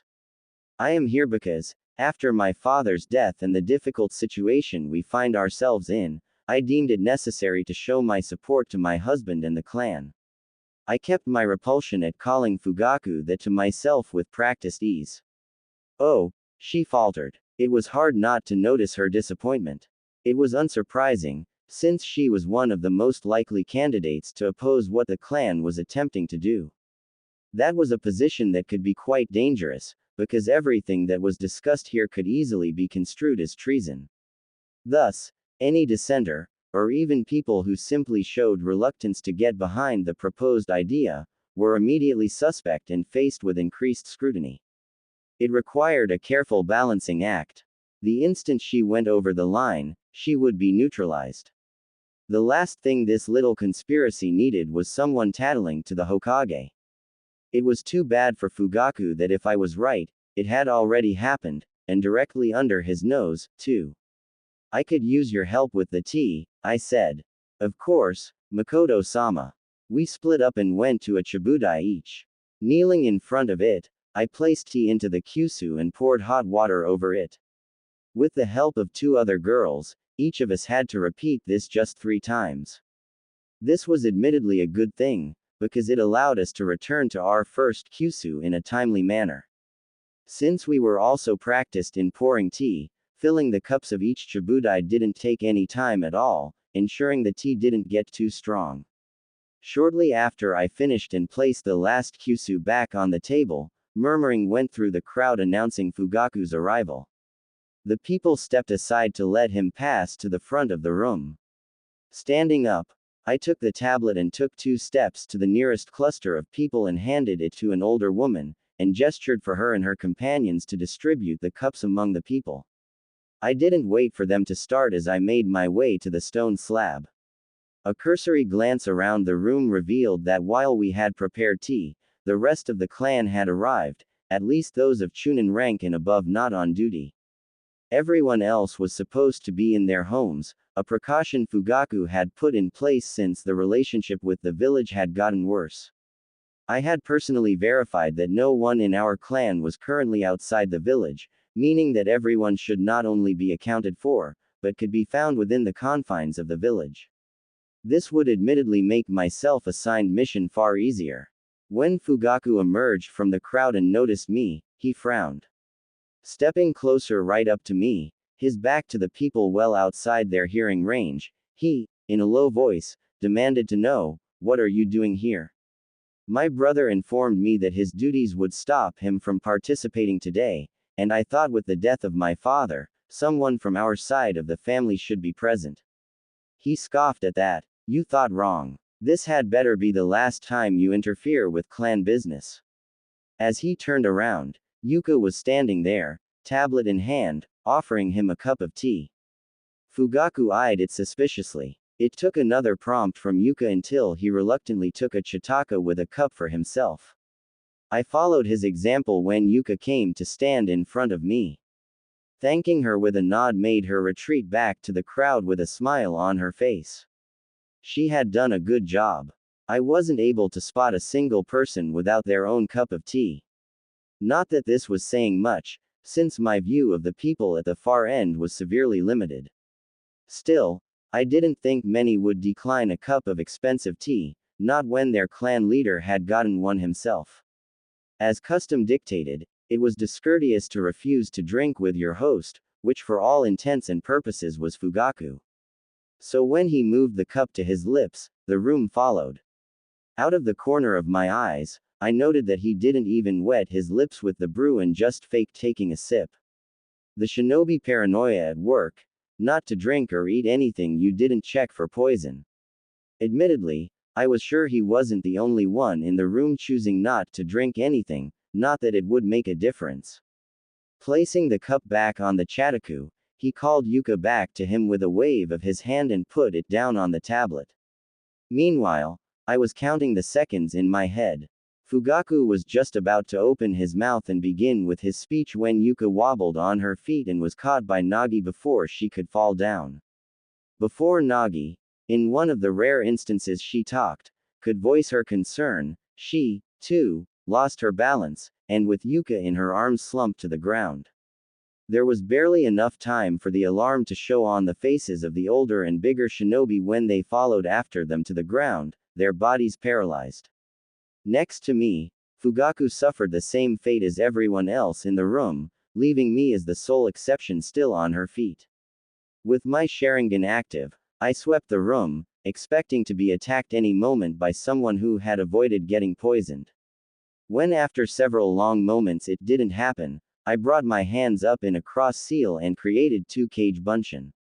Reaching into my obi, I took out another scroll, unfurled it, and released its contents, a large stack of palm-sized paralyzing seals. I split them up between my clones and myself. The seals in my hand were put in a pocket of my kimono, for ease of access. I resealed the scroll and put it back in my obi. My 2 clones immediately went to work and turned all the people onto their backs and then placed a seal on their foreheads. After they were applied, they emitted a faint blue glow signifying it was active and the recipient's chakra sealed off. A precautionary measure, since I simply couldn't rely on the poison to keep them incapacitated as long as required. Contact poisons were unreliable by nature, the amount that gets absorbed through the skin is dependent on too many variables. Someone simply wearing gloves, or the number of fingers used to hold the teacup, was enough to significantly impact the effectiveness and duration. It didn't help matters that the poison was applied to the outside of the cup as a thin film of colorless varnish, which would excrete the poison when the cup temperature went over a certain level. Taking into account different fill levels of the cups and water temperatures, it was impossible to tell how much poison was actually released from the varnish. There was also each individual's constitution to account for, with mass and resistance to poison being the two major factors. No, the poison alone wouldn't suffice. I followed behind my clones as they worked through the room and gave every person with a seal a cursory medical scan and sorted them accordingly into two categories before I stored them in my Kamui dimension.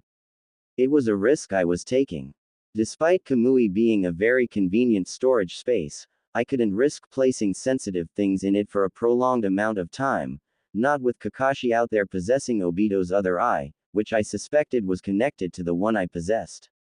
Given the time constraints I was under, my options were limited. Working in tandem allowed us to go through all the people in a short amount of time despite their numbers. When the clones were done with their task, they began removing all the remaining evidence, the cups, spilled tea, and dropped items. They were still doing that when the last of the prisoners vanished in a swirl. There was just one last thing left to take. With measured steps, I made my way to the front of the room. In spite of my aversion and the questionable usefulness of the stone slab, it was still a relic of our clan, and without all the Sharingan firmly under my control, I couldn't risk leaving it behind. Someone might actually be able to make some sense of it. Placing my hand on the stone, it joined the prisoners. I gave my clones one last look over my shoulder. It wouldn't take them much longer to finish. This would leave them free to raid and collect all the clan members who weren't here or on duty today, mostly children and the elderly, and the rest of their and the clan's valuables.